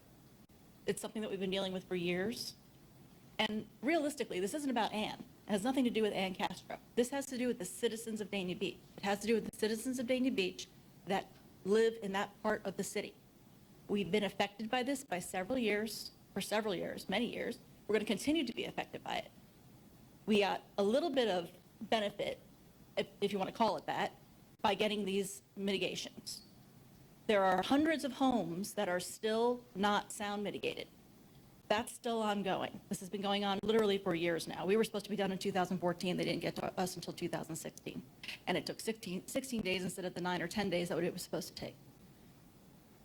The CAR program, which is the check that Donna's been talking about, also has issues. And there are people that have been unable to receive their payments or have received an appraisal but still haven't gotten the checks. They did an appraisal on our house in June. We haven't heard anything since June. That's 2 months, almost 3 months now. So this is still an ongoing problem, and what we need is we need an advocate for us in that part of the city. Ann Castro is the only person who has been an advocate for us. She has the contacts, she has the knowledge. She actually, even though she hasn't been under contract since April, has been handling a number of things. I know that last month, Mayor, you indicated that you haven't gotten any phone calls since April, and you assumed that Ron Book was handling it. No, I did not assume that Ron Book was handling. I said That that was was a the part comment of that was his made. job. Okay, well, I know what I said. Okay. Regardless of that, I can give you emails after emails after emails. I have one here. This is an attachment to an email that was sent from Ann in June to several of us, including Commissioner Salvino, regarding questions that specific residents had and answers that she was able to get from Senator Nelson and from the FAA. She's the only person that's been able to do that for us. People are still going to have questions. They're still going to have concerns. I get calls on a regular basis. I get calls at least once a week from people in my neighborhood asking about this and needing help. And if I don't have the answer, which a lot of times I don't because I've only lived here since 2005, I go to Ann. I call her, I email her, whatever. I get an answer almost immediately. And she calls the person back and takes care of it. That's what we need. We need someone who's going to do that for us. And like I said, hasn't been anybody else who's been doing it for us as of yet. Thank you. Thank you. Pat Wright.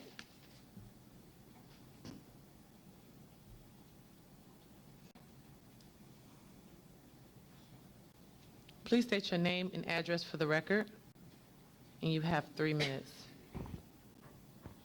Pat Wright, 4391 Southwest 34th Lane, Fort Lauderdale, Dania Beach, 33312. Mayor James, I really don't know you, but I hope to get to know you better, and I've heard some wonderful things about you that has been a real encouragement to me.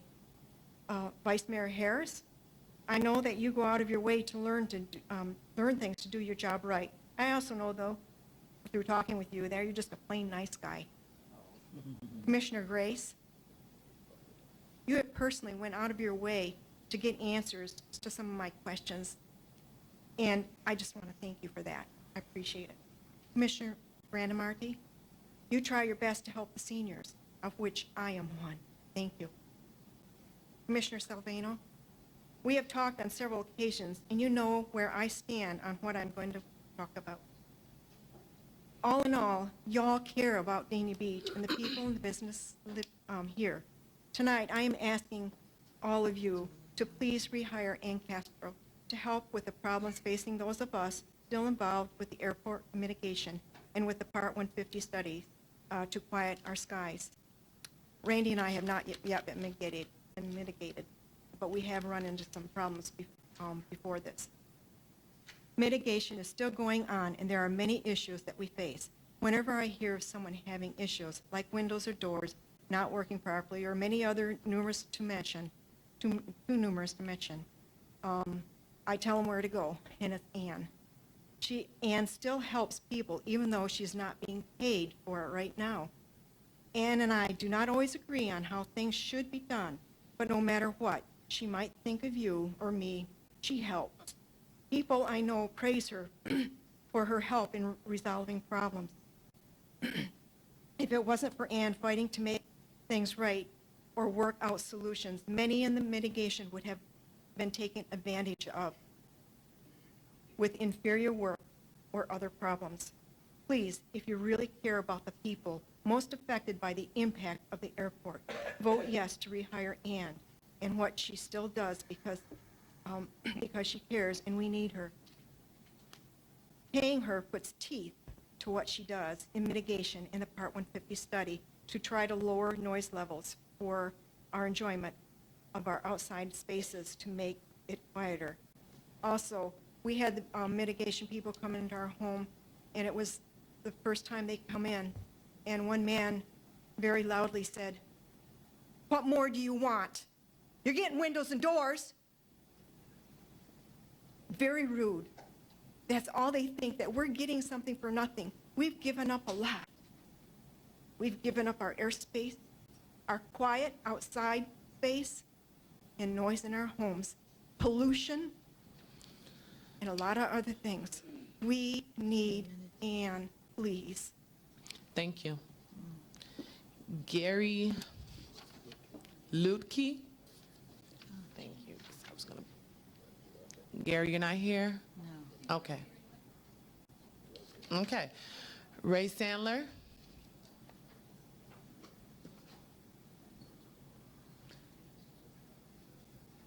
Please state your name and address for the record. You have 3 minutes. Ray Sandler, 1443 Argonaut Isle in Melaleuca Gardens. I'm here to ask you to renew Ann's contract. Not only does she assist the city in matters with the airport, but she also mediates for the homeowners. She's accessible, fully understands our problems, and more importantly, gets results. The city is to support, protect, and help the citizens in your care. The mitigation is not complete, and the homeowners need a spokesperson and an ally. I'm asking you to please rehire her. Thank you. Thank you. Okay. Thank you all for your comments. Commissioner Grace? Yes, I just want to note it in the record that we did receive a letter and some photographs from Gary, who has left the building.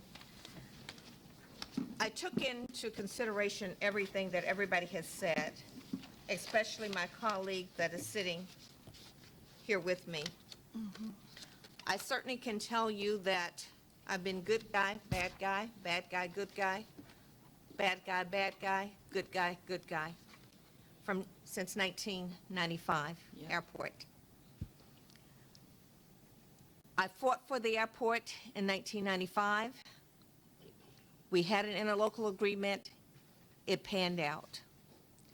I came back to the commission in 2009-10. Ann Castro and Walter Duke were the key players with that airport litigation. They worked very hard. I have to tell you, I cannot take anything away from this lady that she did not work hard, but we all did, everybody on that commission. We made sure that we had the monies intact for us to fight. As my colleague said, we lost. I'm glad that certain people in the county is not on that county administrator now, but I think that the person that we have is a lot better than the other one. I'm not going to sit here all night and do a long story with you. I'm going to tell you that several months ago, this commission decided to hire Ron Book, and he is going to be on our team, and that is the way that I'm going to go. I can't tell you what's going to happen 3 years from now, because I'm not going to be sitting up here 3 years from now. 2018, I'll be coming off the commission. If I decide to come back in 2 years, that's a decision I'll have to make later. But at this point, my commitment is to stay with what we have with Ron Brook. Commissioner Brandon Marty? Yes. I would like to make a correction regarding the contract with Ron Book at $50,000 a year. First of all, I want you to know we have never, ever abandoned Melaleuca or any of the city outside of the city to the west. We have never abandoned them. We have spent over $2 million in fighting an airport that you see is going. This contract from Ron Book reads, however, with an emphasis on airport issues. So this contract did include the airport as a priority. It states emphasis on airport issues. Now, since I knew that this was coming up tonight, I asked the city to contact someone from the airport. As you all know, I understand that Kent George was a little bit kind of hard to work with. Things weren't moving along, and I'm glad you're shaking your head, Ray Sandler, because you were the one that even stated so. You can't get nowhere with Kent George. All right, fine. Kent George is gone. There's a new man in town. His name is Mr. Mark Gale. Gambrell. And there's also, as you know, Mr. Kent George is no longer here. The new person who took his place, we all met at the convention center. He got up and spoke about even more plans with the airport. Restaurants. Really, it was mostly a lot of restaurants because we want the tourists to come here. We want a lot of tourists. And he was talking about making more restaurants. So I am honored tonight to tell you that we have with us, and I know he's been listening to everything that each of you have been saying, Mr. Mark, the director, the deputy director of the airport. Would you please stand, sir? Yes. This is the man that is right under who would have been Kent George. He's here to answer the questions that you may have regarding something that is bothering you specifically. But what gets me really in the heart is the fact that the person who wants the contract isn't even here. You have a 99-year-old mother. Excuse me, if we're going to speak, we're going to speak from the dais. I'll We're address going that, Mayor, we're like- going to speak from the dais, and Commissioner Brandon Marty has the floor. Thank you very much.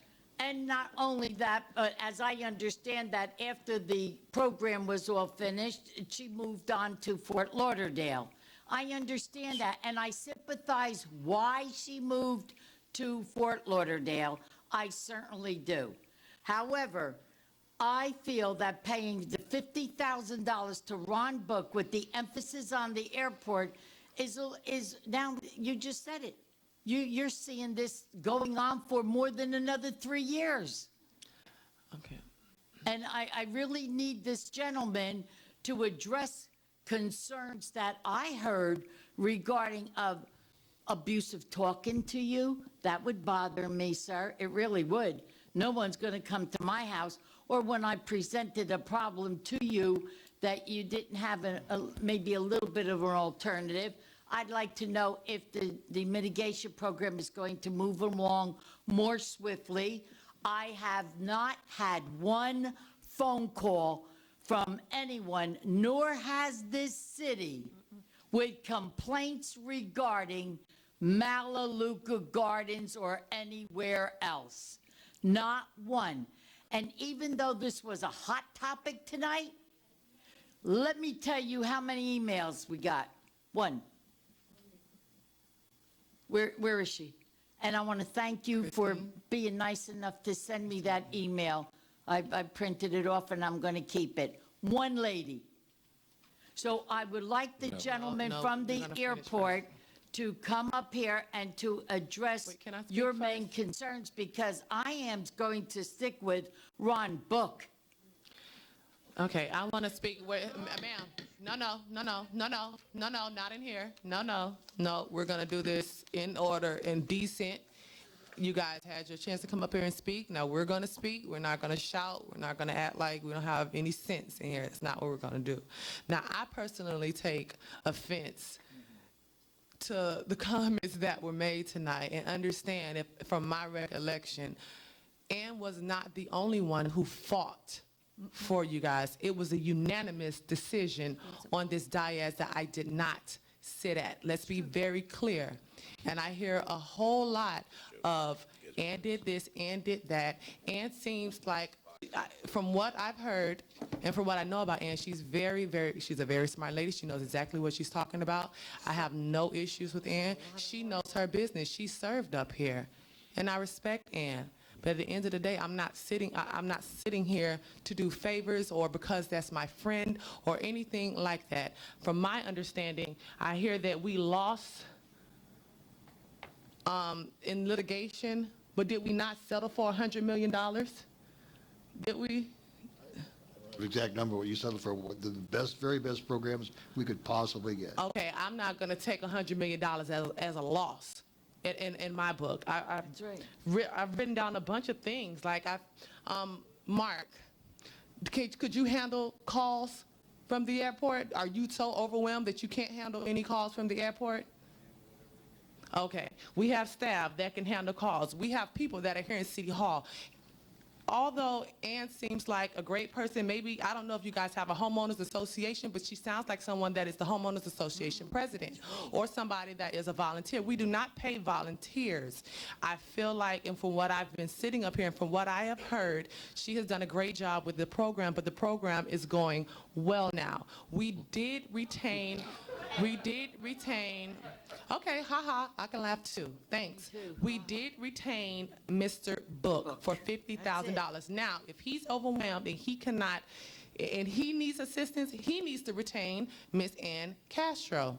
We have a lot of different neighborhoods that has a lot of different needs, and I am not neglecting any of your needs. All of you guys' needs are just as equally as important to me. I walked and knocked your neighborhood just like I walked and knocked everyone's neighborhood. So I'm not turning my back on anyone. No. When I got received one email from Christine, I know her by name because I got one email.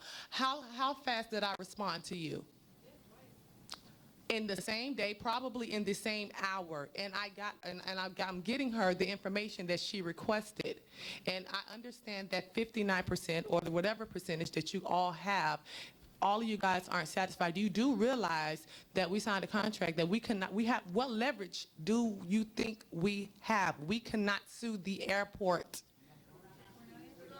You have no leverage. So I'm just going to give you my opinion. I gave you my opinion the last time. It has not changed. In my opinion, and I guess we have other people to speak, and that's fine, but my opinion is my opinion, and I will fight hard for you guys. If you guys call me, I will get you guys the resources that you need. I will not be bullied. I will not be contacted saying that there is a petition going on to impeach me over the, that would be nice. That would be great, but guess what? You can't impeach me, so try again. I will not be bullied. I will not be bullied. I was elected to do a job, and I will do that. And all of you guys in here can hate me, but I'm going to do what I feel is the best job for these residents. So you guys can pass your little petition around, and I'm very happy to hear that this is true. But guess what? It will not work. You cannot impeach me. So go ahead and read along and have a nice day. Commissioner Salvino? Yes, Mayor. Just to address a couple of the comments that are out there, I guess when we contract Mr. Book, Bob, can you tell us what his contract details, please? I'm talking to City Manager, if I could have a little respect, please. Mr. Book lobbies, he's a lobbyist, he does the state legislature, he does the airport. There's a whole variety of things.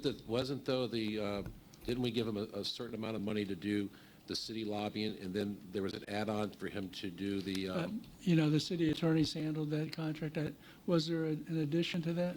I think Ms. Brandemeyer's got the same engagement letter I've got, but best way is just to read it. It's very, very short. Hold on, I didn't interrupt you. It's dated December 1 of last year. Basically says continued representation of the city, both locally and in Tallahassee. It's understood that my firm and I will provide support on all governmental affair matters, however, with an emphasis on airport issues and any general city appropriation issues. It's our firm's responsibility to handle all traditional lobbying activities. This includes, but will not be limited to, working with local staff, legislative staff, executive branch staff, as well as elected officials. We will at all times aggressively represent the city and its interests. You agree to fully educate us on all matters of interest and priority to the city. We agree to meet periodically as requested. Okay, thank you. I got a question for anybody up here. Has anybody spoken to Ron Book lately, personally, other than about the airport issues at all? Was no need. Okay. No, there's no need. Okay. How about, gentlemen, I'm sorry, your name again, sir, from the airport? Mark, have you spoken to Ron Book about the airport issues at all? Okay, does anybody have any of these people that are residents have your phone number to contact you about that? Come to the mic, please. Please state your name and address for the record, sir, and pull the mic up so we can hear you. You're a little tall. Thank you. All right, again, name is Mark Gambrill. I'm with the Aviation Department. The address is 220 Southwest 45th Street, Suite 10101, Dania Beach, 33312. The one thing, We'll get it. Relax. Ma'am, please don't be rude. If you're gonna be unruly, you're gonna get up out of this commission chambers. I think it would Okay. be important if I give an update. And that's really the one main reason I wanted to come here. First of all, I took over this position on June 23rd, okay, of this year. When I took over the position, and I'm going to give you some numbers, and we are taking this program is very important for us to get it done for the airport. So when I took it over, we had 55 closing, okay? As of today, we're done with 99 closings, okay? So let me give you an update on the RSI first. So right now, we have 660 homes that are completed. By the end of October, we have another 40 that will be completed, and that's Group K. Okay, so that would be a total of 700 homes. We have another 488 homes that are fully designed that need to go through the procurement. And what delayed this, there was some issues with the FAA about eligible and eligible cost. So we had to repackage each home to, when we go out to bid, we have to accommodate the eligible cost that the FAA is going to pay for. Also, there's a component of ineligible cost that the FAA will not pay for that the county, the airport's going to pay for, okay? So we had to repackage it, so the designs are done, and right now, we have Group L1, which are 112 homes that right now are going through procurement. Again, we have a procurement process that we got to go through, and we're working with our purchasing division to hopefully get them advertised and awarded by late December, November. Also, we have L2, which are 45 homes that we're going to be going through the procurement process. Also, we have M1, which is another 104. We have M2, which is another 53. We have N1, which is 136. And we have N2, which is 138, which adds up to 488 homes that we're working with our purchasing to go out to bid. We did ask, hey, could we bundle these all together and do one big bid? And FAA said no. They want us to break them down to smaller packages. As you know, you go through procurement. I would love to do one big procurement and get one contractor, but unfortunately, I have to go through multiple, and that's the FAA requirement. So we have 488 homes. So that's the RSI program, and we're working with the consultant. We're saying, okay, we want to go out to bid on all these elements. Let's get them out to bid and get these homes through the process. And I do agree that it's taken time, but again, this is one of the high priorities at the airport. So that's the RSI program, okay? That's where so they're all designed, except there are 24 homes that have been retested that are going back into their program. So right now we're in design of those. So there are some homes that when they retested for the FAA, we went through the process. So again, so it'll be 512 homes. Once we design those, and we're starting that on September 5th, we're going to add that to the N2 group. So in terms of the RSI program, okay, we're moving forward. Now let me get into the sales assistance. Okay, so here's the numbers, and I'm going to be very clear on this.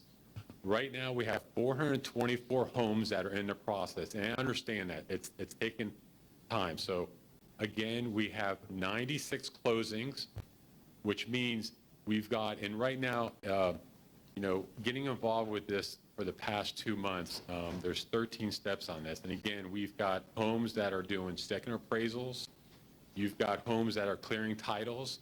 You have homes that have to go through HOAs, not just get one HOA approval, 2 HOA approval. So we had almost, I think, 8 different homeowners associations that we had to get special permission through, get special approvals. So it's not just a regular closing, which I thought when I got involved with this program 2 months ago. So you have another group, which is WD Shaw, going through this process. So we're not just doing consent, title clearing, we're doing 2 appraisals, then we're going through closing. We have to do a title search, municipal tax, also lien searches. So 96 closings. We have 29 that are ready to go into closing, but guess what? Some are away. They're mail-aways. So now we have to track them down into whatever country they are, do that closing in that country. So there's a few that are mail-away, and then the rest are, so we have 29 that I would say we have 3 scheduled before Friday. We have 6 scheduled closings for the next 3 weeks. Again, we are pushing it through. Also, it's a matter of working with the title companies. We have 3 different title companies that we're working with. We've got every type of lender from Wells Fargo. I mean, and then even the homes that have a mortgage fully paid off, sometimes when you do the lien search through the city, also you have issues where, there's something not paid off, because we have to make sure that, so that's the consultant. Then on the county side, I have a lawyer, 1 lawyer. I've asked for 2 extra part-time lawyers, and I'm actually working hard to try to get another county attorney to help the process of closing. So that's kind of gives you an idea of the sales car. And here's the numbers. The numbers originally were 1,018. Then it went down to 928, okay? Because there's eligibility, and there's 3 criteria. Are you in a 64.5 DNL? Where the date of your purchase of your home, was it November 25th, 2013? Also, the date of construction of your home is December 12th, 2008. So as we went through the criteria, once you got the RSI done and you go into SA CAR, some homes became not eligible. Okay, so now the new number is 803. So out of 424 homes that are right now, we are in closing process, there's 96 done. But then there's another 65 that we're waiting for a response. We call, we send out mailings, okay? Then I've got another 10 that are in deferment. Then I've got another 65 that are ineligible due to the date of purchase. Then I've got 3 more homes that are in litigation. Then I've got another 60 that have been declined or non-responsive, which adds up to a total of 624 homes. Plus the homes that are in the RSI, and unfortunately with this, you would love to say if as the homes are getting mitigated in a sound mitigation program, it'd be nice to be closing at the same time. But unfortunately, the FA rule says you first need to mitigate, get the homes left. So out of the 488 homes that are left to be mitigated through the RSI, only 179 of those will be going to the SA CAR. And after we go through the process of the SA CAR, that number probably reduced. So right now, I've got 507 homes left to do closings.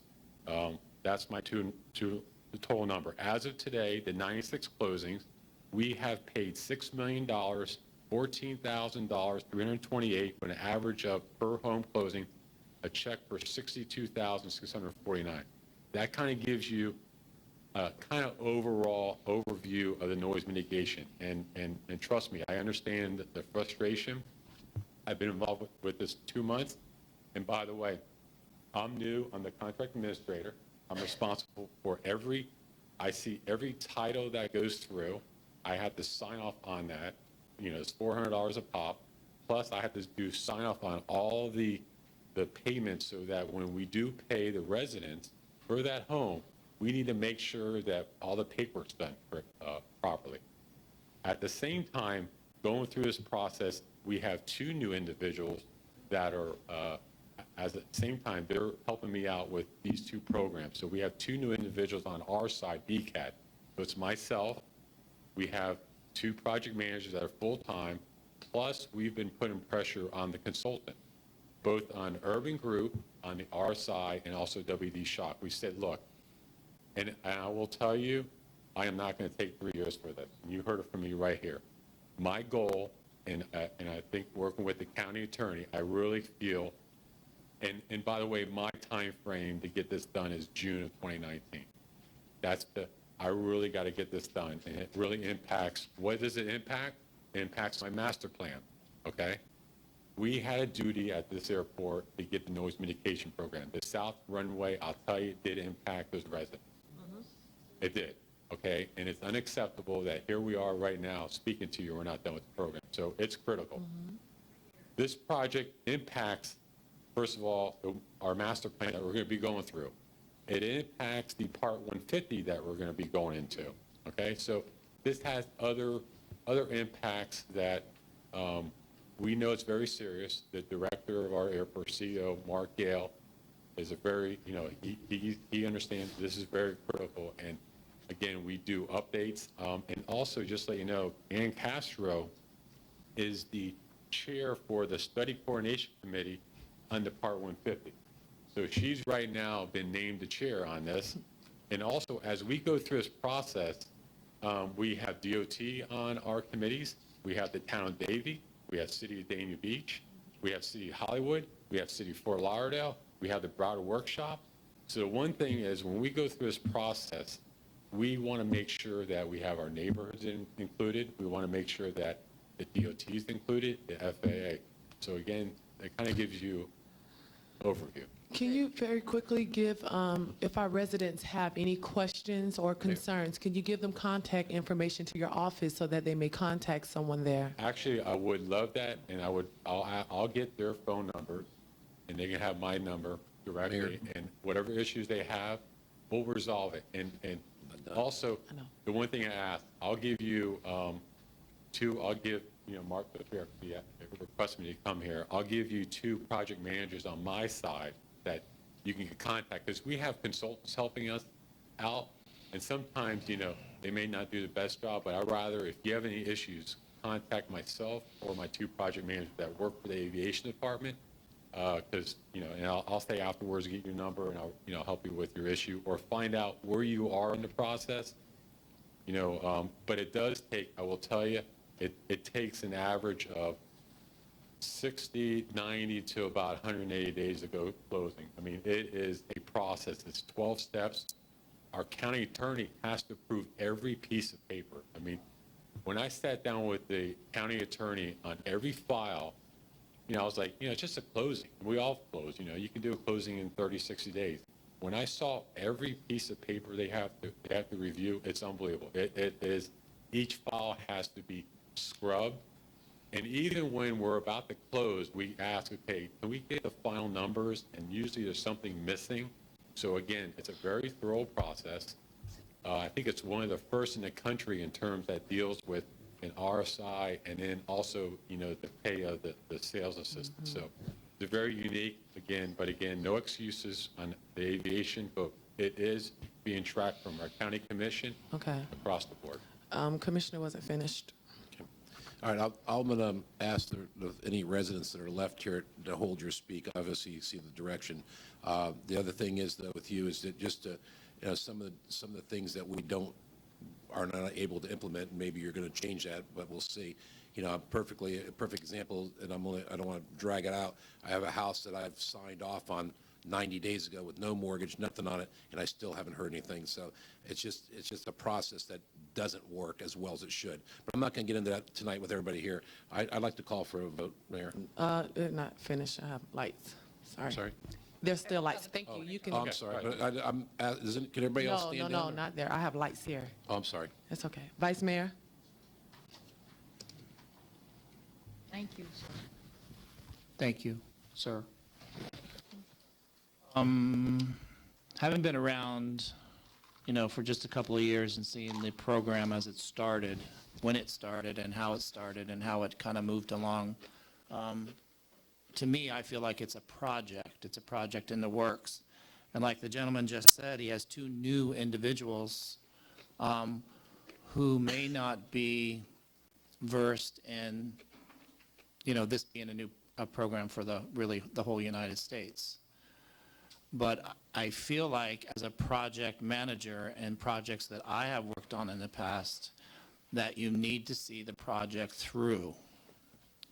So with the residents and their questions, and you have someone who has seen the project through from the beginning, I would hate to see them just stop and not continue the project through. So if it's a question of the amount of money or for the contract, But I think what the gentleman just said, with all the persons involved, that if you have someone with the depth of knowledge and experience and the familiarity with the project from the very beginning and where we are now, which I understand it's running as well or as it could, not as well as it could, but it should be running better, that you don't change horses in the middle of the stream. I mean, that's an old saying, but you kind of get what I'm trying to say. So I would, I have worked on projects with Ann before. I mean, she's your go-to person for anything in Broward County. She knows everything about everybody. And from the traffic light to the stop signs to everything. So, I would say, I mean, if I was in the affected area, I would like somebody on my side who can at least tell me who I can talk to get the work done. So that's truly how I feel. That's truly how I feel. Okay. No other discussion from the dais? Motion to deny the request. Motion to deny this agreement, the Yes. request for the agreement? For the agreement. Okay. Do we have a second? I second it. Call the roll, please. Commissioner Brandemart, Well, ask for clarification. Yes, clarify the vote, please. the vote hasn't happened yet, but the motion, Yeah. Commissioner Grace motion to deny the request. She wants to know if she votes yes. Or Does no. that mean she's Yes. denying the request Yes as to well? deny. Yes, that's what all I needed to know. Yes to deny. Yes. Commissioner Grace. Yes. Commissioner Salvino, No. Vice Mayor Harris, No. Mayor James. Yes. Motion carries. Commissioner comments, Commissioner Brandon.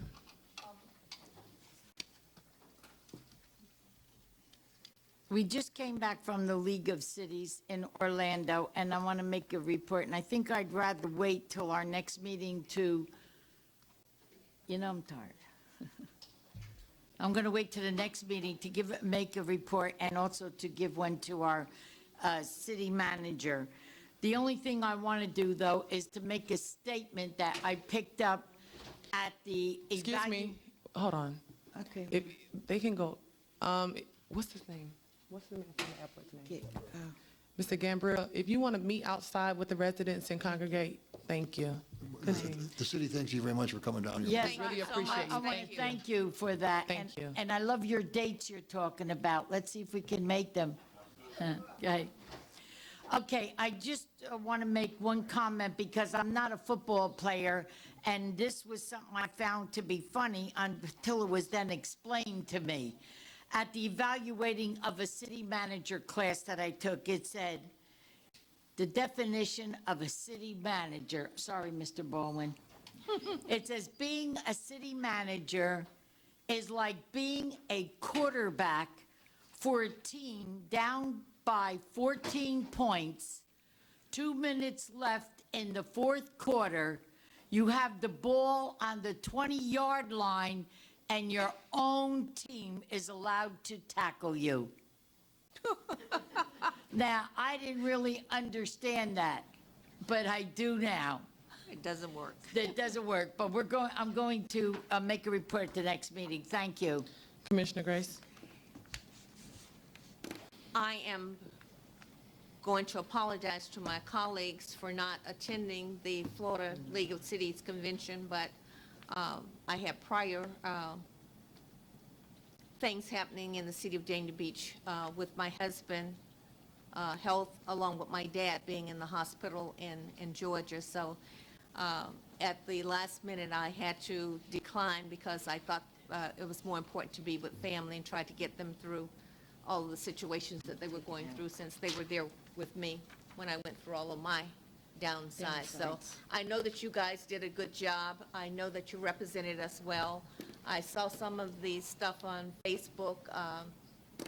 I hope that you were able to network with the other 412 cities try to piggyback on some of the things that they had, bring them back to the city of Dania Beach, and hopefully they will be implemented in some of the things that we're trying to do.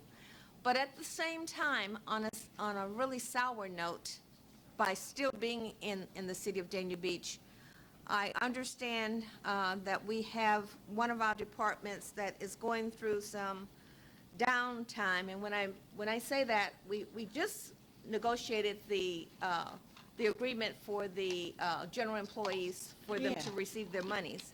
But we have one department that is a little upset about the way that the department is being run right now, because if you know anything about union and management, that there is a procedure that you have to go through.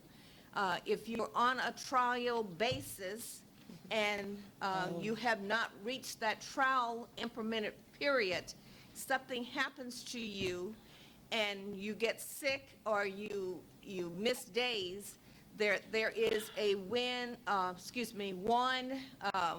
three steps that you have to go through. Right. But never would anybody in management hold a position for an employee because you want to keep him there or her there, and to upset a whole department that have to go through the rules and regulations. Now, we know the steps. I understand the way it's supposed to be done. And we have to rectify this now so that if we have it in this department, I'm sure it's going to filter down in other departments. So we got to make sure that we do things that are right. And I don't hold back. I mean, you can take me for who I am or you can leave me. But it's Public Works right now. We dealt with this through Mark LaFerrian's department. Now we're going to Public Works. And I think that the city manager needs to sit down with the department head and find out exactly what's going on. It's not one person that through the grapevine, I've heard it through, but 10 people.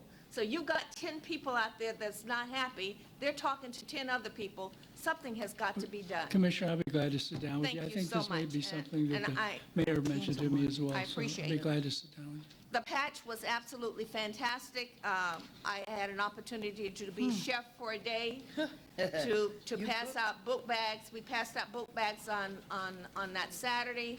We passed them out on that Sunday, and then we did it again this Saturday. So I want to thank everybody for all of your donations for that.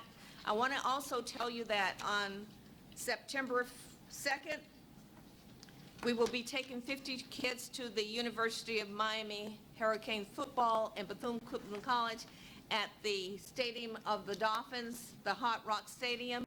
All of the donations, I have them, and I'm telling you, we're going to be able to, like we did last year, we took the kids, we had a tailgate party, we fed them, they got a chance to see some of our colleges in action, and I think that every opportunity we have to do something to let our children know what's out there beyond the walls that they are in is a positive for us.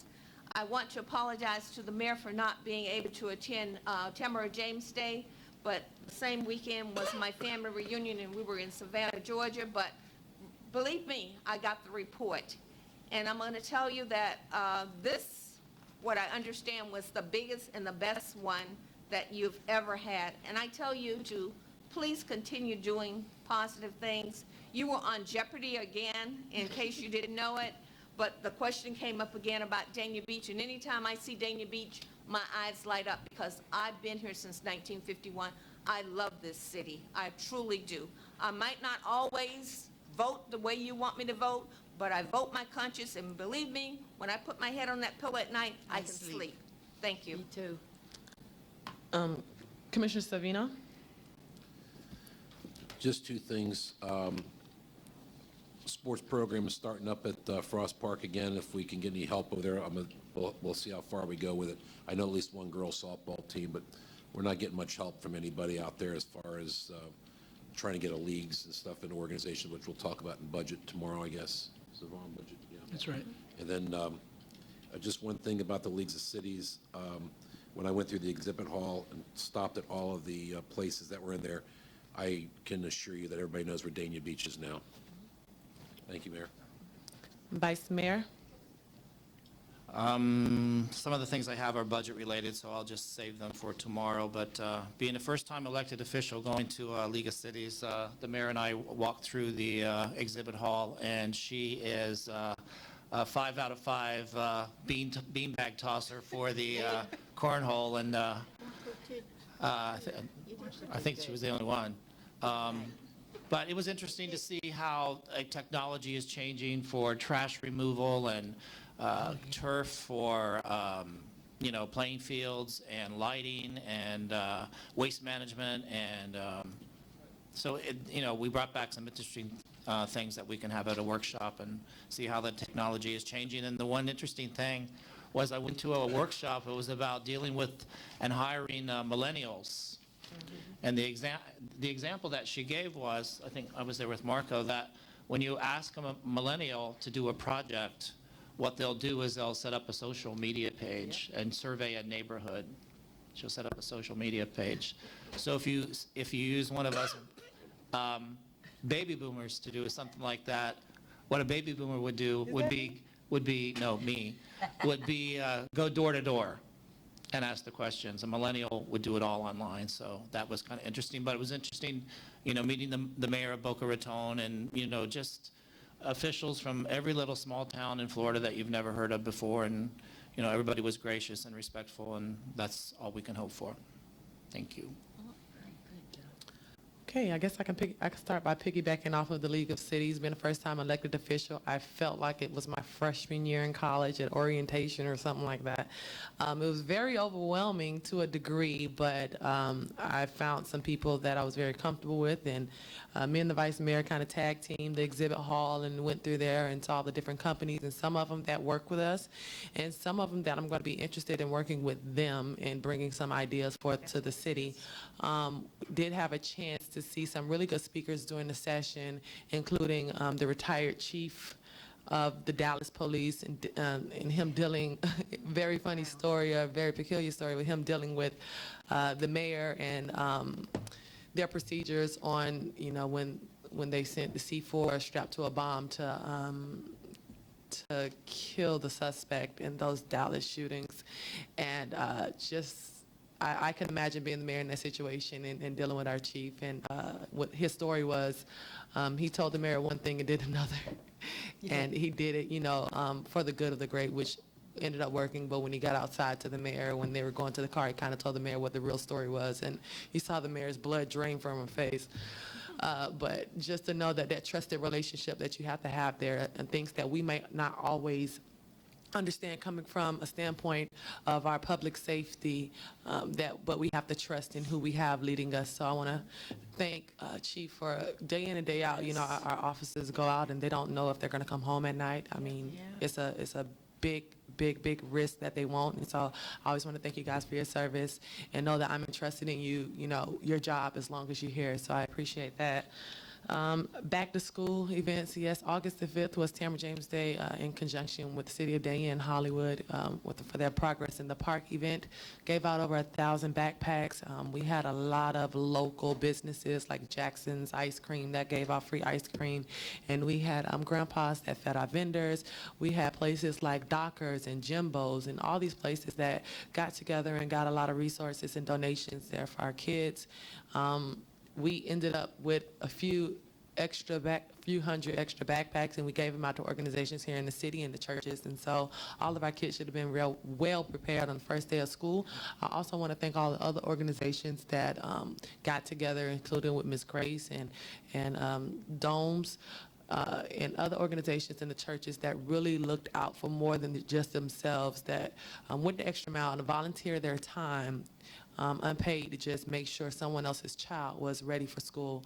And so I'm wishing our kids a very great school year with that. I got a chance, like I said, to meet a few of the kids over at Collins Elementary yesterday, and they seemed eager and excited. A couple seemed like it was way too early, but I myself had to walk my son to the bus stop, and I'm that mother that I dropped him off at the bus stop, then followed the bus to the school and watched him get off the bus, and then went and ate breakfast and then walked him to class. So yeah, I am that mother. Then I watched them get back on that bus and come back home right here at Dania Beach. And so I'm thankful for our bus system, and I'm just praying for a very successful school year.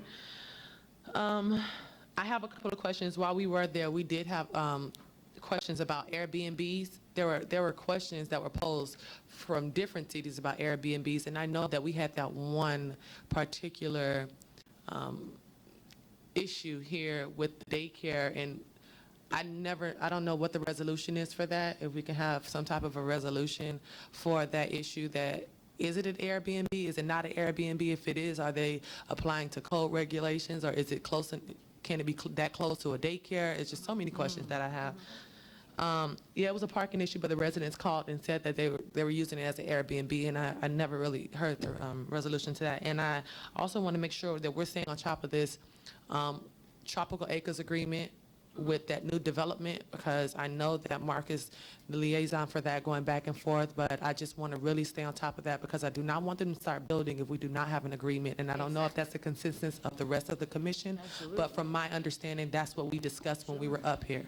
So I don't know how, I know when I walked that area a few weeks ago, they were doing some things over there, but they had not started building.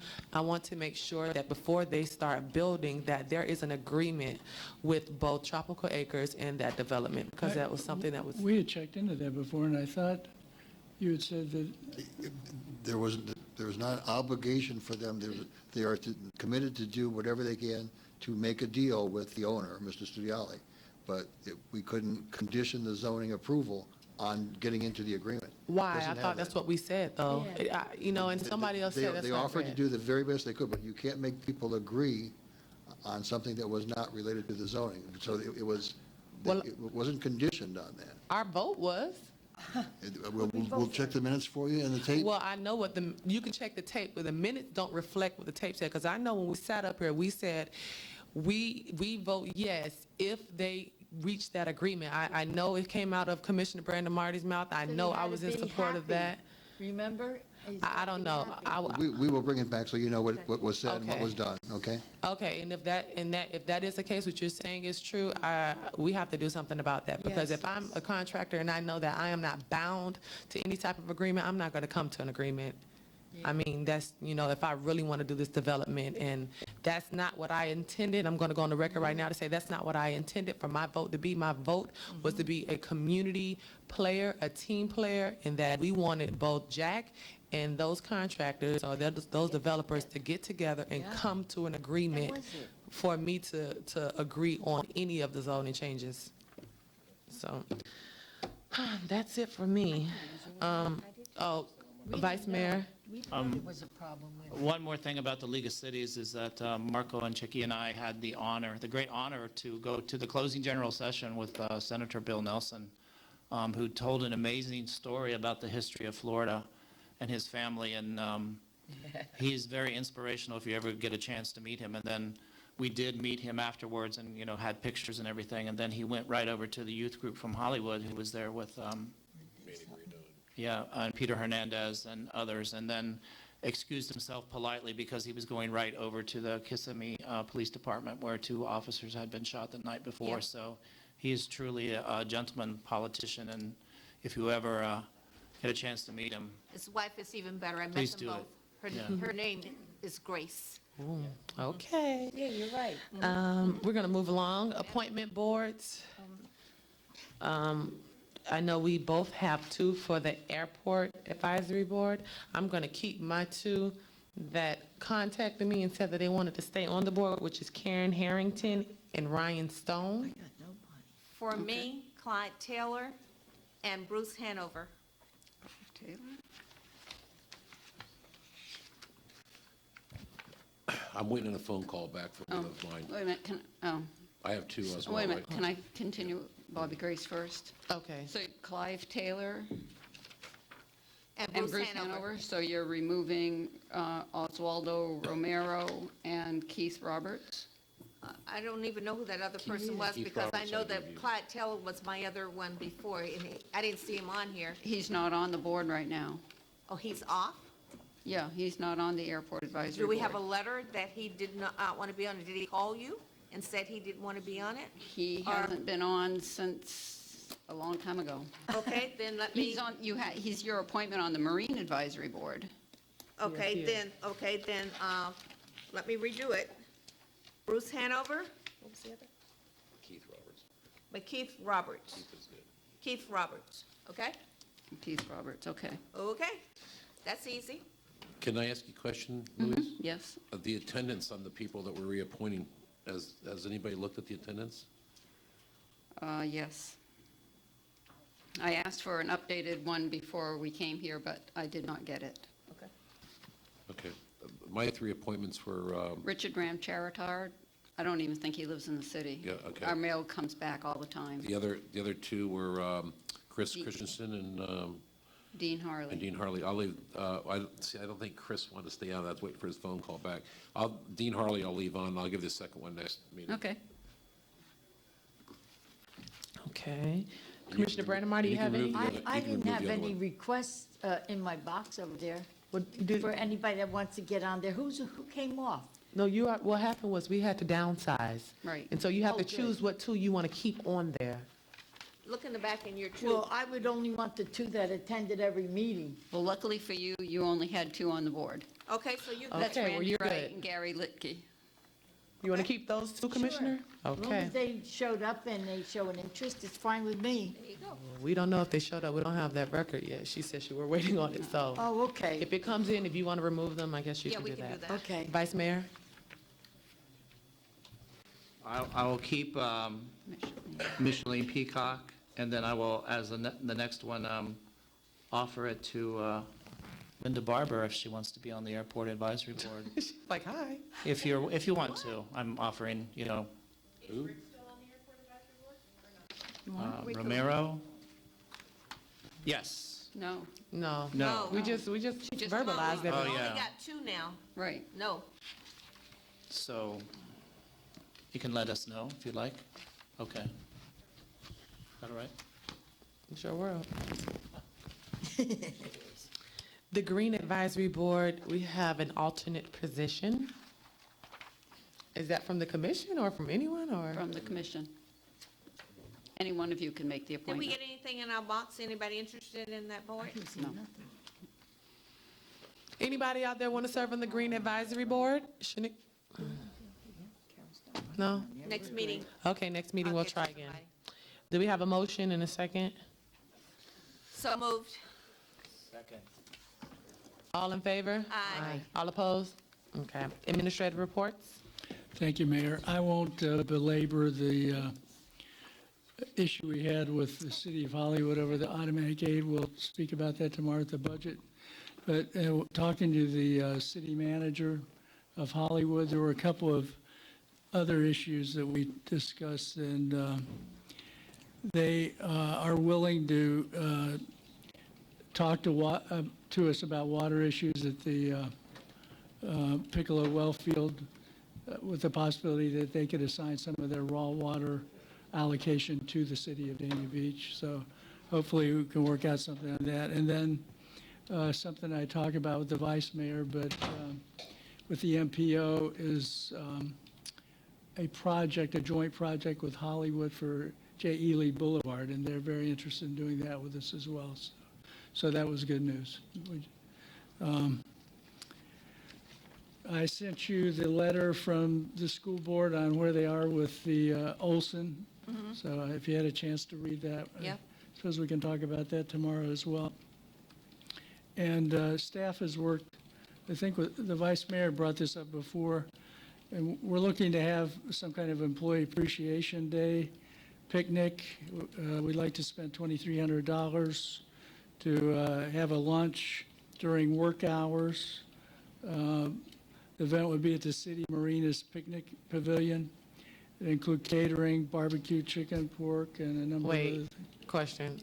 They have to go travel somewhere else on their lunch hour and then be able to come back within that lunch hour for an appreciation picnic for them? Well, they would Yes? they'd go there for lunch for whatever amount of time they would participate. How long a lunch hour? Hour, 30 minutes? I don't know, did you get into They that gotta much drive there, detail drive with it? back? I'm just trying to Did you get into make that this much make detail sense. about the actual hours? unplugged in the Christmas party. We would have it so that, people, whenever they get their lunch hour, they I mean, it wouldn't be something we're going to be, Commissioner, before you finish, I'm sorry. Okay. Commissioner Grace? I think it's a good idea, but I think that what we did last year for the Christmas party for the employees was a lot better idea because we got them all here and money has been allocated in the budget for us to do the Christmas party again this year. I would like to move it to the IT Parker Community Center on a night that we're not going to be renting it out so that we can have a little more better atmosphere where we can have a small band, liquid refreshments. I have, You're gonna need more than $2,300. no, we've got more than $2,300. We've yeah, got this is money for allocated next year's for the budget. I'm Christmas not party sure, how much do we allocate? Or do we budget? It's over 5,000. I know how much it is. It's That's coming up tomorrow in our discussion? yeah, okay. This is for the Christmas party? Yes, but the picnic sounds good, but everybody's not going to be there. See, I at like to one do time. things together. I mean, no. All right, well, whatever the commission would like to do. Do you like the idea of doing the event? I don't like the idea of doing the event the way it is. I mean, maybe we could discuss it further differently, but I don't like the idea of different Okay. people on different We're work just hours trying just to coming to grab tie a it bite to around- eat. You can well, give them a gift card. I think we're trying to tie it around Labor Day. But, Well, that's in a couple of weeks. right, So let us dispense with that and let us just go right to the Christmas party and make it bigger and better. all right. I like Okay. it. I believe that's all I had. And, I just remind you, the budget workshop is tomorrow. Anybody who would like to attend? There are a lot of decisions to be made. We've made modifications based on our meetings with the commissioners.